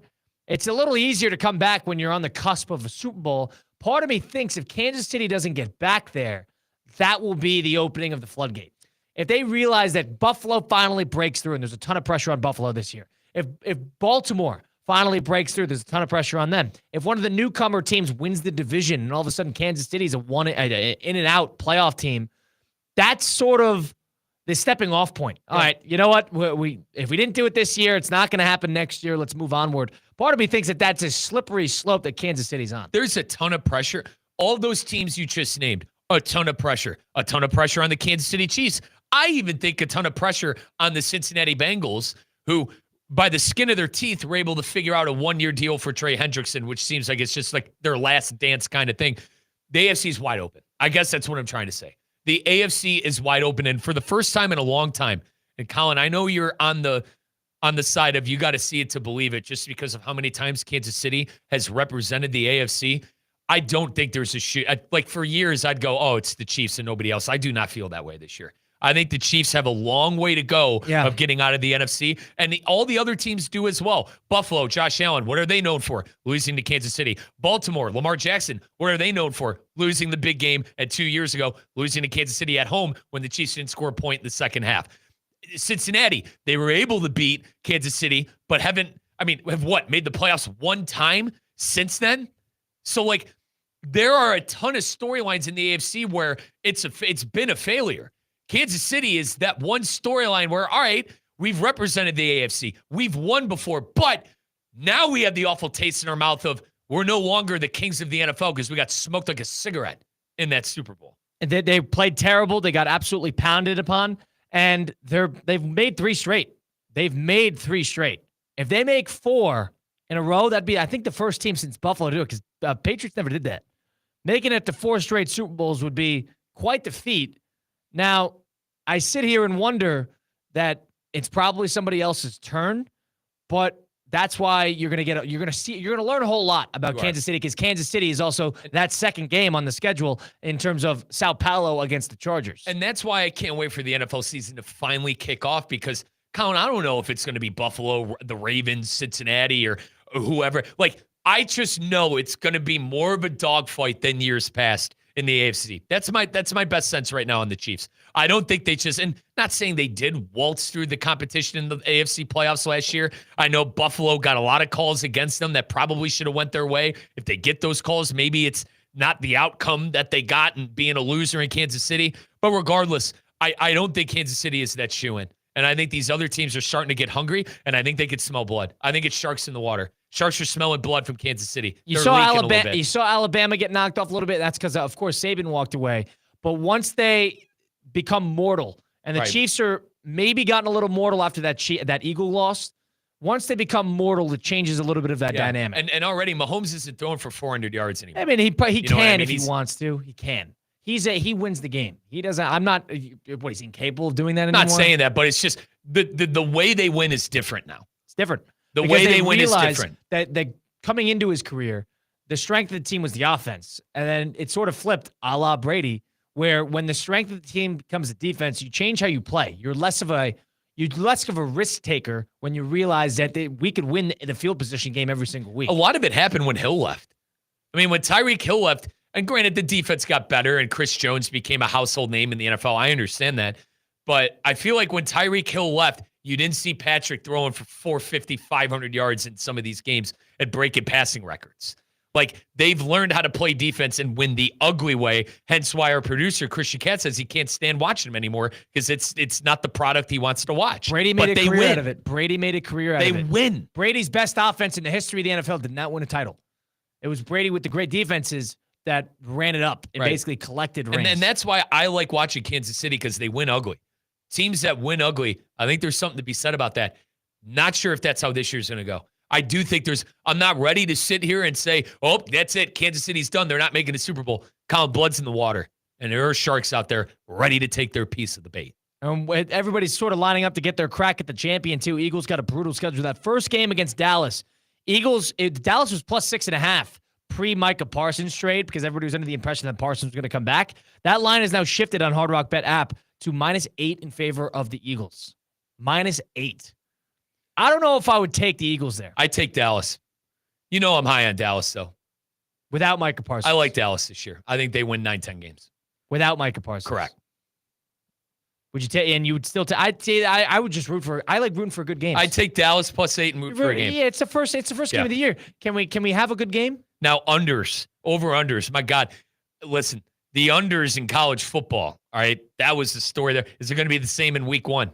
Offenses usually take a look. You're going to see a lot of false starts. You're going to see a lot of offensive holds. 47.5 over-under for that one. It always takes the offense a couple weeks to get going. Remember how bad quarterback play was last year? Outside of the Saints. Yeah, with Derek Carr. Yeah, no. Who is the offensive coordinator? Shaheed, the offensive what's his name? Kubiak Jr. Clint Kubiak. He got fired mid-year after he was the toast of the NFL. Sorry, I love that story. But anyway, yeah, I would probably go under. I'd go Dallas and under. That'd be my play That's for that the trend. game. Yeah, I would agree with that. The trends are you take unders and you bet against offenses having it figured out. You just saw it collegiately. Maybe it's going to be different. Maybe there's just so many good quarterbacks this year that we're finally going to take a step. But I remember last year, it took a bit for these guys to really get warm. Well, not a lot of them play in the preseason. More guys have played this year in the preseason than years past. But it just always takes a couple extra games for the offenses to figure it out. And a lot of the NFL defenses were running that, the double high safety. And the underneath was the stuff that was open. The big play wasn't happening. And we were all kind of going, all right, what the hell happened to the quarterback position? These offensive coordinators needed to react to what defenses were doing and figure out how to beat it. I think that's a lot of it, too, is scheming. Let's close this out with the weekday games. We got Dallas and Philadelphia. Are we both on Dallas +8? You have to. Dallas +8, and I'd probably lean under. I would probably lean under as well. You get the 8 points. You're rooting for a close game. They're not beating I'd be shocked if they played Philadelphia in a shootout. And then let's move to the Kansas City game. Kansas City is favored by 3 points. This is a really tough game. It is, because the Chargers play well in the regular season. Herbert usually plays Kansas City pretty well in the regular season. The AFC West just plays each other. It's a dogfight. Always. I lean Chiefs, though. I do.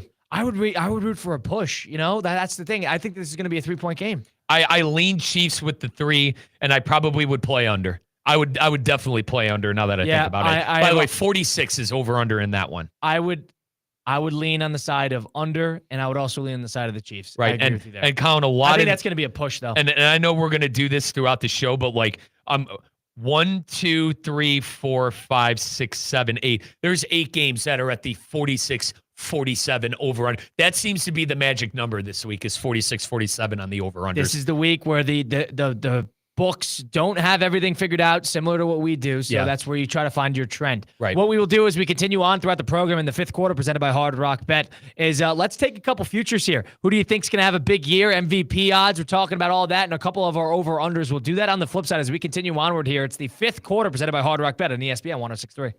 Live from the Anajar and Levine Accident Attorney Studios. Anajar and Levine Accident Attorneys. Call 1-800-747-FREE. This is ESPN 106.3. Are you one of those people that just can't focus at home? The dog barks, the kids are screaming, and you're thinking, how am I going to get all of this work done? Working from home can be distracting, but Intelligent Office is here to help you focus.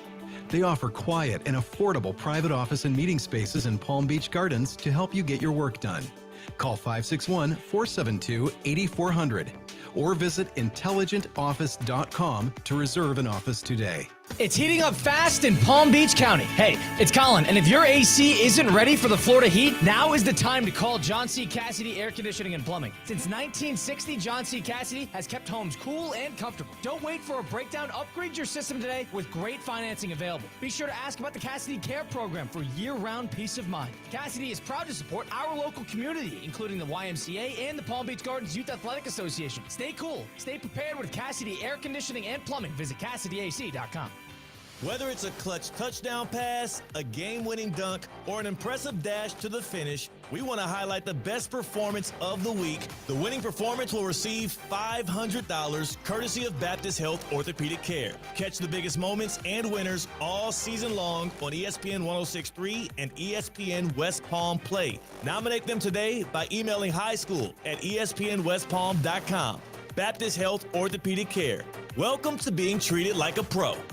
Business owners, are your employees driving you nuts? Is money tight? Or have you just poured your heart and soul into your business and now it's time to retire and just relax? At Transworld Business Advisors, they have buyers from all over the world ready to buy your business now. Call for a confidential conversation about your business's current value. 561-203-5121. That's 561-203-5121 or visit tworld.com today. Ready to take on any terrain? The all-new 2025 Defender 110 P300S is here. Built for those who crave adventure without compromising on luxury.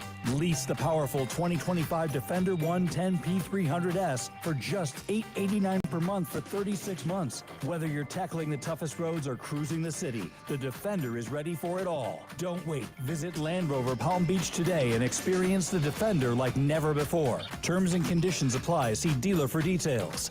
Hi, I'm Scott Smith with Smith Ball Baez and Prather, Florida Injury Lawyers. As you have likely seen and heard, law firm advertising is at an all-time high. Attorney ads seem to be part of every radio and TV commercial segment. Some firms are even using paid actors and actresses to speak for them. At Smith Ball Baez and Prather, we know that the decision to hire a law firm should never be based on advertisements alone. It is our past results and many positive 5-star reviews that we encourage you to read at smithball.com to learn more about our law firm.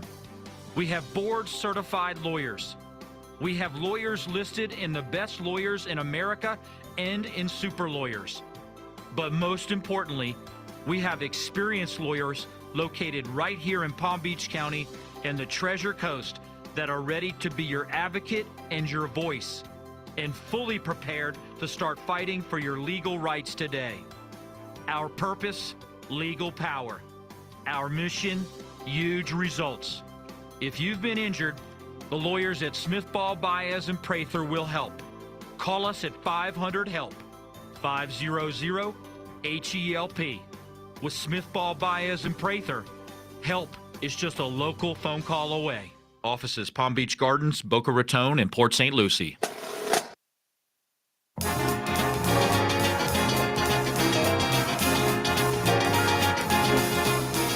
Overtime continues. This is the fifth quarter, presented by Hard Rock Bet. The fifth quarter presented by Hard Rock Bet on ESPN 106.3. Colin Russo, Mike Rizzo, and Christian Cat. We're streaming live on YouTube, Facebook, and Twitter /X at ESPN West Palm. with you every Monday night. This is now Tuesday, but from now on, every Monday night, 6 to 7 p.m. right here on ESPN 106.3 with a couple picks, a couple previews, and a couple reviews that will be coming up throughout the NFL and college football season.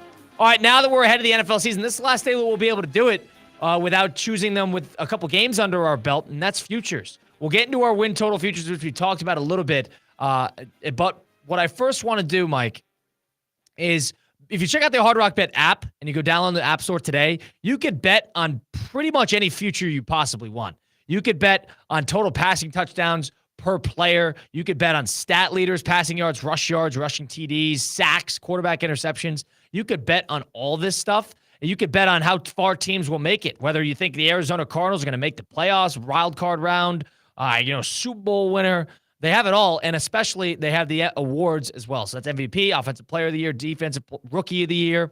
They have it all on the Hard Rock Bet app and a lot of fun ones. And the only NFL rookie exclusive I see at the moment is Travis Hunter to win Offensive Rookie and Offensive Defensive Rookie of the Year, plus 6,000. It's got to be worth a sprinkle. It's plus 6,000. Yeah, throw $1 on it. You win $6K. All right, I'll start this off, and I want to do an award one really quick because I've been back and forth. My perspective with futures is if I were to take a flyer prior to the season, you can't choose Lamar Jackson. Why not?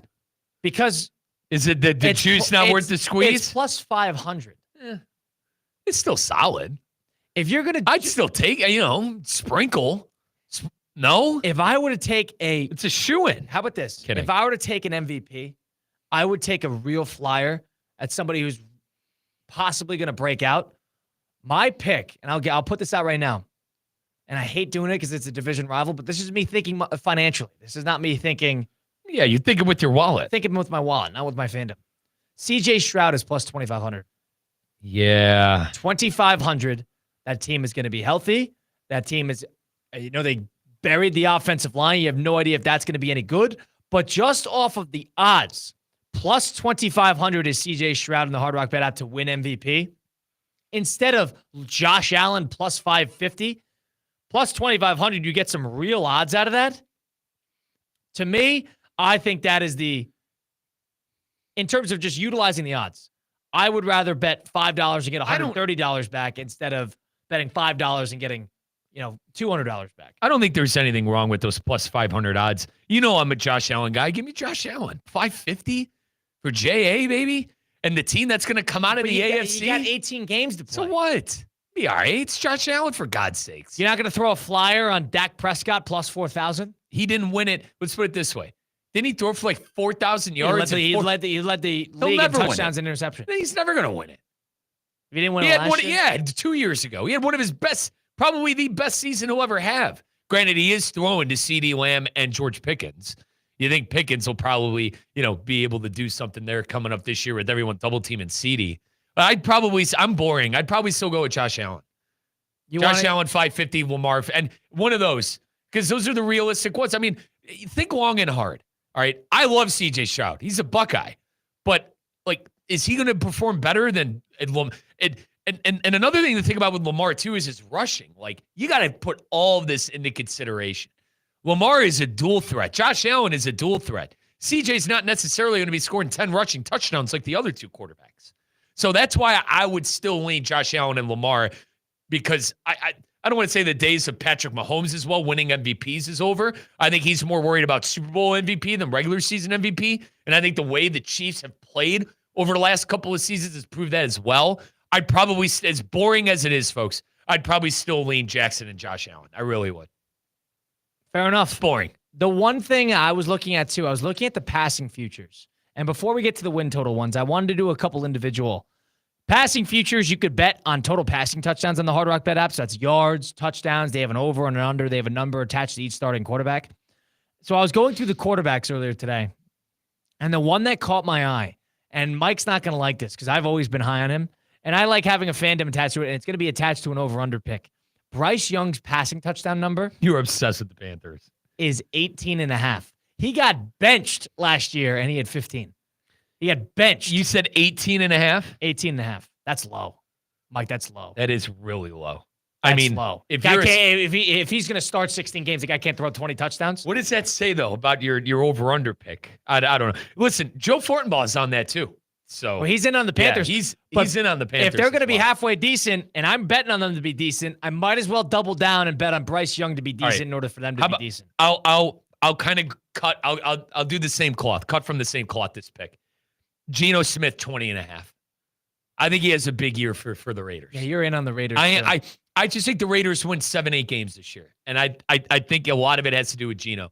Geno proved he could turn around a stinker, and granted, not as much of a stinker as the Raiders were, but the Seahawks were pretty bad that final year of Russell Wilson, and he went in there, turned them respectable again, and was a Pro Bowler and an MVP candidate, throwing 4,000 yards. Was he ever winning the MVP? Absolutely not. But his name was being considered because of how good he played. Give me Geno 20.5 because that's what he does when he's on new teams, Kyle. He throws touchdowns. Yeah, he surprises people. And, that team is not going to have a rushing attack. Ashton Genty, I know, is sitting there. That team is not. You don't think they're going to be able to run? No. Brock Bowers going to catch 10 of those passes, He's going to catch 100 touchdowns because they're going to throw to him every single down. That offensive line is not good enough for that. They're going to be trailing a lot in a tough division. Because of that, Geno's going to be throwing a lot. I actually don't hate that at all. Do you want to know what another one I'm looking at, Kyle? Jalen Hurts, 19.5 passing touchdowns. Didn't. Hold on a second. Jalen Hurts is the one I wouldn't touch. Really? Because Jalen Hurts, what do you have last year? He had like 16 or he had 18 last year. And he had a lot of rushing. He had a lot of rushing touchdowns. He will probably have 10 rushing touchdowns. If anything, check that. But that makes me nervous. You're betting on them to be a prolific passing offense when they're just going to try to win the games. Yeah. First off, I'm an absolute disgrace for not bringing this up for the MVP total. Do you want to know what I'm going over on? And you're going to be like, Riz, are you out of your mind? For an MVP, to win MVP? And no, total. I'm going to bet MVP as well. Okay. I'm going to have to find those odds. But touchdowns, an astronomical number, is over on Joe Burrow, 33.5. I think that's your MVP this year. And what do you have, 45 touchdowns 45 last year was like 100 yards away from throwing for 5,000 yards. The thing about him is you're betting on him to stay healthy, and he hasn't stayed healthy his whole career. He either has healthy seasons and he throws for 40 touchdowns, or he doesn't have healthy seasons and he doesn't throw for 40 touchdowns. That's what you're This is the year, though, right? With Hendrickson on the one-year deal and figuring out T. Higgins, figuring out Jamar Chase. Won't play ball like that, but yeah, I agree with you. I don't think that's a bad move by any stretch. Josh Allen's is 27.5, and Lamar's like 29. So you could bet on the overs that those guys are going to throw 30 touchdowns. I just, that's, with our good friends at Hard Rock Bet, that's the popular pick right now is Joe Burrow. And that's what the public's on. And I guess I'm falling into the public trap with Hard Rock Bet and Joe Burrow. Yeah, I don't hate that. I mean, it's easier for me to root for 18.5 and to Bryce Young to throw a touchdown a game. But Colin, if Bryce Young doesn't throw 19 touchdowns, you got a real problem. We got a real problem. Hey, he got benched last year. He got benched. The Red Rifle had to come in. He missed 4 games. 3 games, whatever it was. Yeah, and he threw for 15 touchdowns. Dude, the Red Rifle came in. All right, and then we talked about it a little bit with Joe Fortenbaugh, who joined Russo and Rizzo last week. Who's basically ESPN's bookie. You could see him on ESPN, Bet Live on ESPN too throughout the week. But our NFL futures in terms of over/under win totals, we had a couple that I alluded to mine. We'll go back and forth a little bit here because I want to hear yours officially because I got to make my bet this week, by the way. And the Panthers are the one that I think I love more than everybody else, or at least every other one that's on my list. I was in on the Packers. I missed out on that. So, what's funny is Green Bay is not even on Hard Rock still. They're figuring the line out, Kyle. They're figuring that line out. Indeed, they're waiting to see what everybody else does. But the Carolina Panthers are, and the Carolina Panthers are a popular pick for me. There was 6.5 last night. I checked on Hard Rock Bet. I'm making that bet. And I'm taking the Packers, whatever that. Unless the number is 11.5, which it won't be, and then it will be 10.5. I'm taking the Packers and the Panthers. Now, you mentioned Joe Fortenbaugh. He got me on the other side of something I was going to pick against, and that's the Arizona Cardinals. I'm surprised he got you here. So I originally wanted to take the under on the Cardinals. It's 8.5 at plus 105 odds, but he's really high on him. I'm going to tail Joe on the over at 8.5. That's minus 125 odds. And then the team I am massive on this year in the NFC that I think could be a sleeper for an NFC championship game is the Tampa Bay Buccaneers. I love the Bucs this year. I think Baker, year 3 in Tampa, he's hitting his stride. They added a Emeka Egbuka. I think, who's going to fit like a glove with Mike Williams as a number 2 receiver. Keep in mind, Colin, Chris Godwin dealing with injury, might not be available for week 1. I think Emeka Egbuka kind of slides into that number 2 wide receiver role. I think people are going to understand why people are so high on him in the Big Ten circles. Bucky Irvin, great defense with Todd Bowles. Todd Bowles, defensive-minded coach. They won a playoff game 2 years ago. Obviously got bounced early last year. That but division plays the AFC East, so that means you get the Jets, the Dolphins sitting there. It's minus 110, and 9.5 is the number. I think Tampa Bay easily wins 10 games, and I'm going to be swimming in cash. So if I had to pick 2 right now, Fortenbaugh convincing me over 8.5 on the Cardinals, and then I'm going to go over as well, Tampa Bay, 9.5. And Arizona's opening part of the schedule is not that bad. They got the Saints on the road, then they got the Panthers at home, then they go to the Niners, then they got the Seahawks, and then they got the Titans and then the Colts. That's not a bad start to their schedule. Yep. I like the Panthers specifically because of that reason. Now, outside of week 1, which I hope the Jags win when I won't watch a second of it during my Ironman, but they got the Jags to open up, then they got the Cardinals, Falcons, Patriots, Dolphins. That isn't. And now the Cowboys, who are not as formidable as they were with Micah Parsons. That's why I like Carolina there. Now, Colin, if I like the Cardinals, do you want to know what bet I should also take? It's probably the under on the Rams, right? It's 9.5. 9.5 under on the Rams. Do you think Stafford's going to be healthy the whole year? Probably not. Granted, I said this last year, and I got on your last nerve saying they need to figure out the quarterback position there with the Rams. If he plays, they're going to be good. Correct. But if I'm on realistically, if I'm on the Cardinals to win 9 games, I should probably be against one of the teams in the division. And I think there's a world where the Rams win 9 games and the Cardinals win 9. And Colin, in that world, I win some serious cash. If I take the under on the Rams, I take the over on the Cardinals. And then San Francisco's good. Lo and behold, San Francisco's not good. The Seahawks are not good. And you get the Rams and the Cardinals fighting at 11 by wins. the way, that's like I think Seattle is one of the harder, and now let's take a look at their over-under, Colin. I think Seattle is one of the harder teams to get a gauge on. Dude, they won 10 games and missed the playoffs last year with Geno Smith at quarterback. Now, they changed everything. They did. They got rid of DK. They got rid of Geno Smith, but they got the second year with Mike McDonald as the head coach. And you would expect Smith and Jigba, who's really, I don't want to say been the odd man out, and he's the guy this year. They signed Cooper Kupp, so they have pieces. But Jackson Smith and Jigba is the guy this year. They always have a good running. I mean, Kenneth Walker, solid running back. That's just not a trendy team for me. It's just not I like to root for these teams. I don't love rooting for Seattle. I never did. Yeah, but I am hyper fixated on that division. If I am going to take the Cardinals, I should probably fade a couple of teams within the division. I've come down to the conclusion that I'm playing the game where I hope Stafford's not healthy, and I'm hoping for a 9-win season for the Rams. And listen, you're not going to take the Steelers over 8.5? You were high on them. I should. My fandom's getting in the way. Right. I hate the Steelers. You're going to have to bet. Sports hate. By the way, sorry, folks. I sports hate the Steelers. I think that hits, though. I would take that. I honestly would. And the opening part of the Steelers' schedule is they got the Jets on the road, they got the Seahawks at home, and then they got the Patriots. And keep in mind, they play Cleveland twice. Cleveland's expected to win like 5 games this year. And they got Cleveland in week 5, and then the Vikings in Dublin week 4. Right. That's a pretty easy start of the schedule because they're playing a rookie quarterback, J.J. McCarthy, in Dublin of all places. So that's definitely a trendy one as well.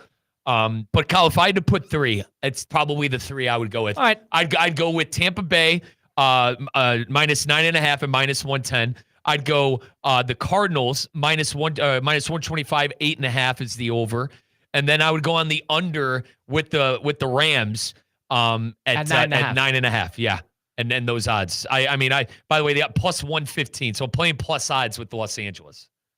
Those would be the 3 I go with. You got them looped up in one bet. So I do. If Arizona stinks, then the Rams are likely getting a couple wins out of that. And I'm burned there. But hey, I'm trusting. Hey, Kyle, you there? I'm trusting ESPN's bookie, Joe Fortenbaugh. I'm trusting Sean McVay. I wouldn't touch that. I wouldn't touch that bet with a stick. It's all right. Listen. It's fun. You know.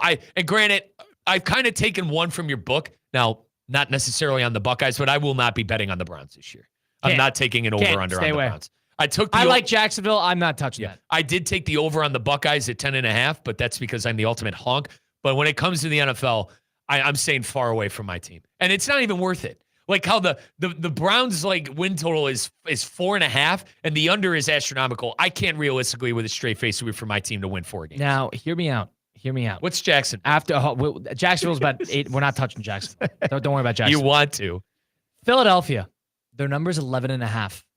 They've won. Hold on. So hold on a second. Now, they're 2 years removed 14? from that. They won 10 games. What is that, 2 years ago? I think they won 11 and then 14. 11 and then 14. That was it. Their schedule this year is as follows. They got the Cowboys like we talked about. They're at the Chiefs. Rams at home. At the Buccaneers, who they always struggle with for some reason. Broncos at home. Then they got the Giants in 2 and 3 weeks alongside the Vikings on the road. And then you get into this. You get into the Packers on the road, which is a November game. You get the Lions right after. Then you got the Cowboys. Then you get the Bears. Then you get the Chargers. This is a really tough schedule. And then you finish the year with 2 against the Commanders and against the Bills. All right. How about this? We have our own over-under win totals. How about both of us pick that as a show? Well, hold on. So Do you what need I'm a thinking, third still? I'm just thinking about an under here. Do we bet on Philadelphia? And I know we just talked about how they're really, really good, but they just need to get to the postseason. They're like the Chiefs here. They just need to get – this is a very difficult regular season. I also think the division's better. I think teams like the Giants are better. But 11 will win them the division. 11-6 wins them the division. Yeah. Division's better, but this schedule's tough. This is not an easy schedule for the Eagles. Is it plus odds on the under? The over-under is 11.5, and the actual odds attached to it are 110. Yeah, stand by. No, you're good. I would think that under is minus 145. The over is the plus odds. Yeah, you're getting enough bite for Yeah, maybe not. Maybe minus 145. You don't get enough out of it. Yeah, and I'm already on a couple of minus odds. Granted, they're 110 and 125. And I'm on the plus side for the Rams. I think with a lot of Kyle, I think what people look for in a lot of these over-under win totals are the odds. Yeah. That's why people are high on Arizona and that under, because it's plus odds on the 8.5, plus odds on the Rams and their under. Like, you want to try to find the trendy thing when it comes to the odds and how much money you're going to win. But listen, if you string together like 3 or 4 of these, even with the minus odds, you could win some serious cash. So what I'm going to do is I'm definitely going to take the Panthers over and the Packers over, and I'm between the Broncos. You are going to take that? You are going to take that ridiculous astronomical Packer over, which is probably going to be like 11.5? No, it's probably going to be 10.5. They're not going to move that up by 2 wins. He's not going to be. Micah Parsons getting in there is not going to be 2 wins worth of the These people act like they already won the Super Bowl. And when I say these people, the national talking heads act like the Packers. They don't set the lines. The trendy, Joe Fortenbaugh does not set our line. The trendy take right now is that Jerry Jones is an idiot and the Packers are going to win the Super Bowl. Well, I can't change my tune. I was in on the Packers before they got Micah. Well, you're done, though. I'm not done. I'm not done. Like, you had good odds before that. Now they're gonna throw the book at you. 9.5. I would have looked like I would have gotten away with. Would have looked like you built the pyramids. No, it's not even going to be worth it. I'm still taking that pick. Those are my guys. I can't believe I'm saying that. Those are my guys. They're not my guys. I am hate. Honest to God, I sports hate the Packers. I'm gonna hate watch that team all year. Fine. I'm gonna root for the Bears and the Lions all year long. Fine. Panthers, Packers are my NFC overs, and then I don't want to take a third NFC team, but if there is, maybe I'm looking at that. I took all 3 NFC. No shame. That Philadelphia under, and then my AFC team, I'm thinking Broncos over, but it's a trendy pick. I'm going to have to set that in. But I think I'm going to lock those in. I'm going to lock those. Maybe I'll add the Broncos, but I'm going to lock in that Philly under, Packers over, Panthers over. Panthers over, sitting around 6.5. Packers over remains to be seen on the Hard Rock Bet app. I imagine it's going to be 10 flat or 10.5. And the under of Philadelphia, 11.5 wins. Can the Colts win 8 games? I would bet that over. Can they win 8? I'm not touching that. They're a division rival, but they can. Dude, it's plus odds. Daniel Jones. 105 Dare to win I 8 say I'm games? a Daniel Jones guy? Oh, I'm not. Dare I say I'm a Daniel Jones guy? Not at all. Do you want to know that guy sits down and he shuts up and he takes a beating and he doesn't ask any questions. Colin's so funny. I cannot believe I forgot to mention this to you earlier. You want to know who Ty Simpson reminded me of this weekend? Daniel Jones. He reminded me of Daniel Jones. Wow. His mannerisms, the way he throws, his release, completing 50% of his passes. Not good. Not good. That's Mike Rizzo, Colin Russo. We'll close out the program next, the 5th quarter, presented by Hard Rock Bet, right here on ESPN 106.3. Live from the Anajar and Levine Accident Attorney Studios. Anajar and Levine Accident Attorneys. Call 1-800-747-FREE. This is ESPN 106.3.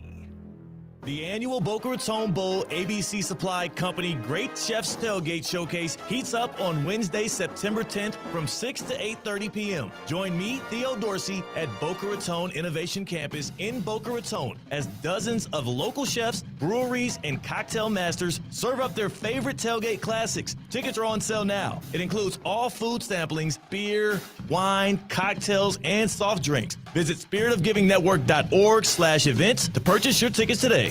I'm Ellie Anajar of Anajar and Levine. Injured in a car crash? Never rush to settle with insurance companies and never settle for just any attorney. Demand Anajar and Levine. Our experienced legal team will fight to win you the maximum compensation you deserve. Call me, Ellie Anajar, for a free consultation and take back control of your life. Call 1-800-747-FREE. That's 1-800-747-3733. In office, West Palm Beach. Football season is here, and the ultimate game day headquarters is Twin Peaks. Whether it's college Saturdays or NFL Sundays, catch every kickoff, every touchdown, every Hail Mary right here at Twin Peaks. Eats, drinks, scenic views. From scratch-made favorites to ice-cold 29-degree draft beers, Twin Peaks is delivering all the winning plays. Looking for a stronger lineup? No one does game day like Twin Peaks. Twin Peaks, come for the game, stay for the experience. The Palm Beach Health Network Physician Group, an affiliate of the Palm Beach Health Network, is committed to delivering high-quality care to the communities they serve. Their award-winning physicians and specialists provide a level of expertise that has resulted in regional firsts and outstanding patient outcomes. For a physician referral, call 866-654-2362. To learn more about the Palm Beach Health Network Physician Group, visit pbhnphysiciangroup.com, pbhnphysiciangroup.com, to get in touch with the Palm Beach Health Network Physician Group. You lather, rinse, moisturize, and repeat. At this point, you're practically training for the Shower Olympics. But here's the twist. It's not your shampoo's fault, it's your water. Hard water leaves a mineral residue that clogs your pores and dries out your hair. Culligan water softeners remove damaging minerals, revitalizing brittle hair and dry skin. Upgrade your shower system today for only $79 a month. Visit Culligan.com for more information or just say, Hey, Culligan man! A resort destination beyond compare, yet conveniently close to home. The Breakers Palm Beach offers everything you desire with the service you deserve in a breathtaking oceanfront setting. Immerse yourself in unparalleled seaside glamour and enjoy all the Breakers has to offer as you create lasting memories with those who matter most. The best part, you don't have to travel far to feel worlds away. Visit thebreakers.com or call 1-800-BREAKERS today.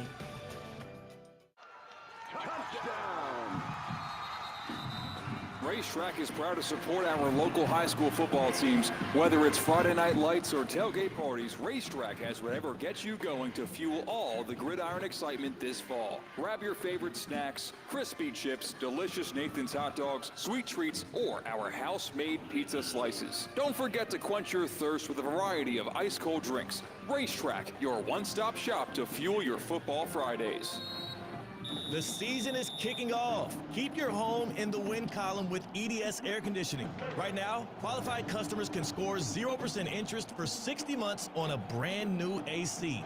Hot streaks belong on the field, not in your living room. With over 800 Google reviews and a 4.8-star rating, EDS is trusted as the MVP, and it has been since 2006. Visit EDSIsyes.com today. Kick off your game day comfort and don't sweat the small stuff.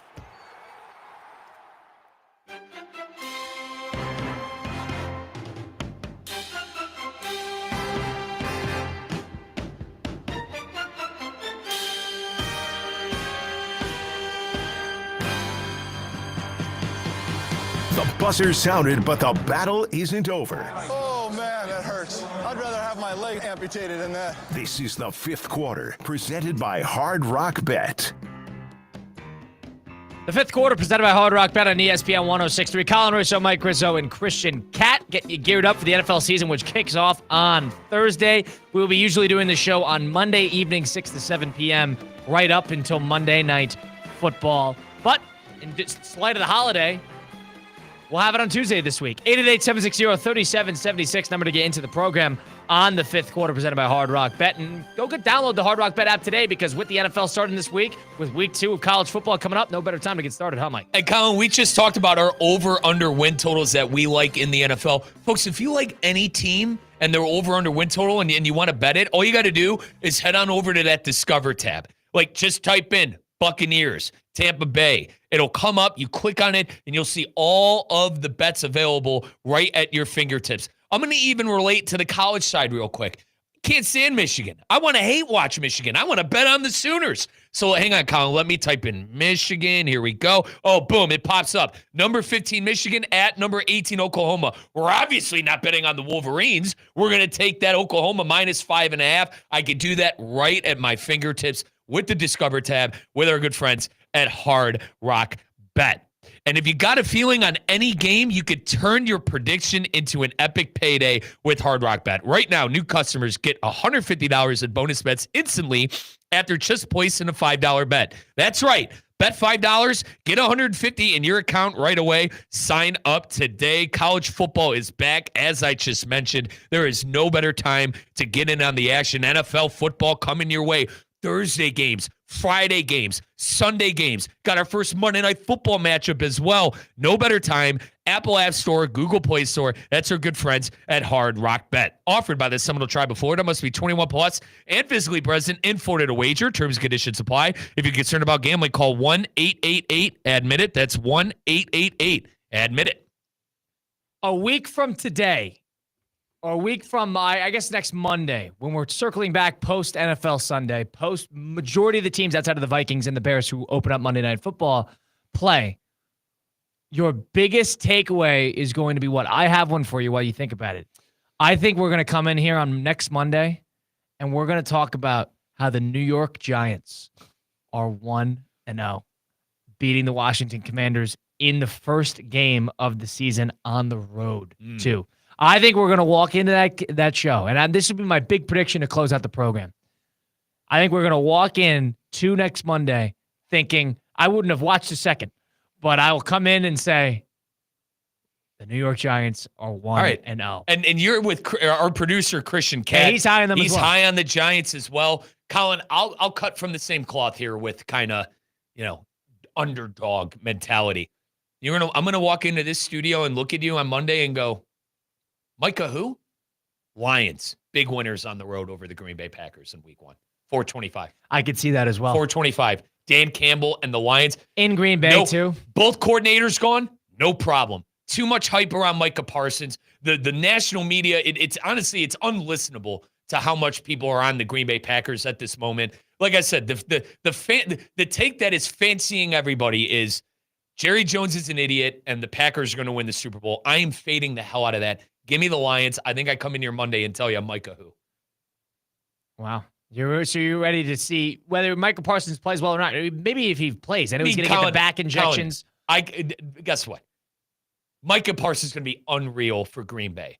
I just think it's going to take a little bit, and I don't think when I say a little bit, it's going to take a little bit for him to acclimate to Green Bay. It's going to be 10 days, 12 days since he's joined. You don't think he'll be an immediate contributor? I don't think so. And I think the Lions kind of, put their best foot forward after owning that division the last years. They've won the division for 2 years straight. And I don't want to say they feel disrespected because the trade just happened, but I think the Lions have been hearing the hoopla that they lost their coordinators and they're taking a step back. And with the Micah Parsons news as well, it gives them there's more fire. Expectations surrounding the Packers now than there are the Lions. And the Lions, but, people remember what they last saw. And the last time we saw the Lions, it was not pretty against the Washington Commanders in that divisional round game. I blame a lot of it on Goff. That Goff, Aaron Glenn gave up 100 points in that game. It wasn't great. It wasn't pretty. And both coordinators taking interviews the week of. Remember Glenn and Ben Johnson taking interviews the week of the out game. The door. It's like, oh, God. It's like they were set up. That's the last time we saw the Lions. So the Lions are a weird team that, are bringing back a good amount, but they've also lost pretty glaring pieces. Poor Dan Campbell was down to tears. Yeah, right. They lost 2 offensive linemen. They lost both their coordinators. They lost a handful of players here and there. But what that team does is they draft really, really well. Mm-hmm. They have a ton of young players, and they have a quarterback who played terrible the last time we saw him, but Goff is still pretty good. Goff can very clearly win games. Selfishly, Colin. Is there any chance my Browns could win at home against the Bengals? Don't even bother. Is there Do you want to see that? I kind of do. I want to see the Browns play good this year. I want to see them make the playoffs. You're drinking the Kool-Aid now. You're selling yourself on some fancy, some false dream. Why? No one expected them to make the playoffs when they lost to Houston. Well, there's no chance. So is this going to be a Flacco thing? If they're good, there's no chance. If they're good, it's not going to be by committee. Colin, I want you to do me a favor and shoot it straight. Should I get excited as a Cleveland Brown fan? Should I get excited at all this year, or should I out of sight, out of mind? Here's what you should get excited for. There's going to be you have a lot of questions. You're going to have a lot. You're going to get your answers because there are a lot of questions. And lastly on this, and I'm sorry I went this route, but I should be so excited. NFL season is going to kick off. I'm like doomsday. I'm like watching, oh God, football season's back. That's how I feel. It should not be that way. It should not. I should be excited for my team. I'm not. And you are, because you got Travis Hunter and a new coach and hope. I don't have any of that. We'll see. They're not winning 10 games by committee. Christian it's going to be Christian has an automatic bid to the playoffs with the Ravens. He already knows they're winning 10 games and going to the playoffs. What do I have? Won't do anything in the postseason. Our good friends at Hard Rock Bet got 4.5. You kidding me? Mike Rizzo, Colin Russo, Christian Cat. This was the fifth quarter presented by Hard Rock Bet. We'll be back at it on Monday, 6 p.m. Stay happy, stay healthy, stay focused. ESPN 106.3. The preceding program was paid for in full by Hard Rock Bet. Advice and opinions expressed during this program were solely those of the guests or hosts of this program and not of ESPN 106.3 or Good Karma Brands. Tired of being sidelined by a sports injury? Get back in the game with Baptist Health Orthopedic Care. Whether you're a professional athlete or even a weekend warrior, you can get back to doing what you love with our compassionate orthopedic team. Experience a new level of care and get back to your best. Welcome to being treated like a pro. Make an appointment today at baptisthealth.net/ortho.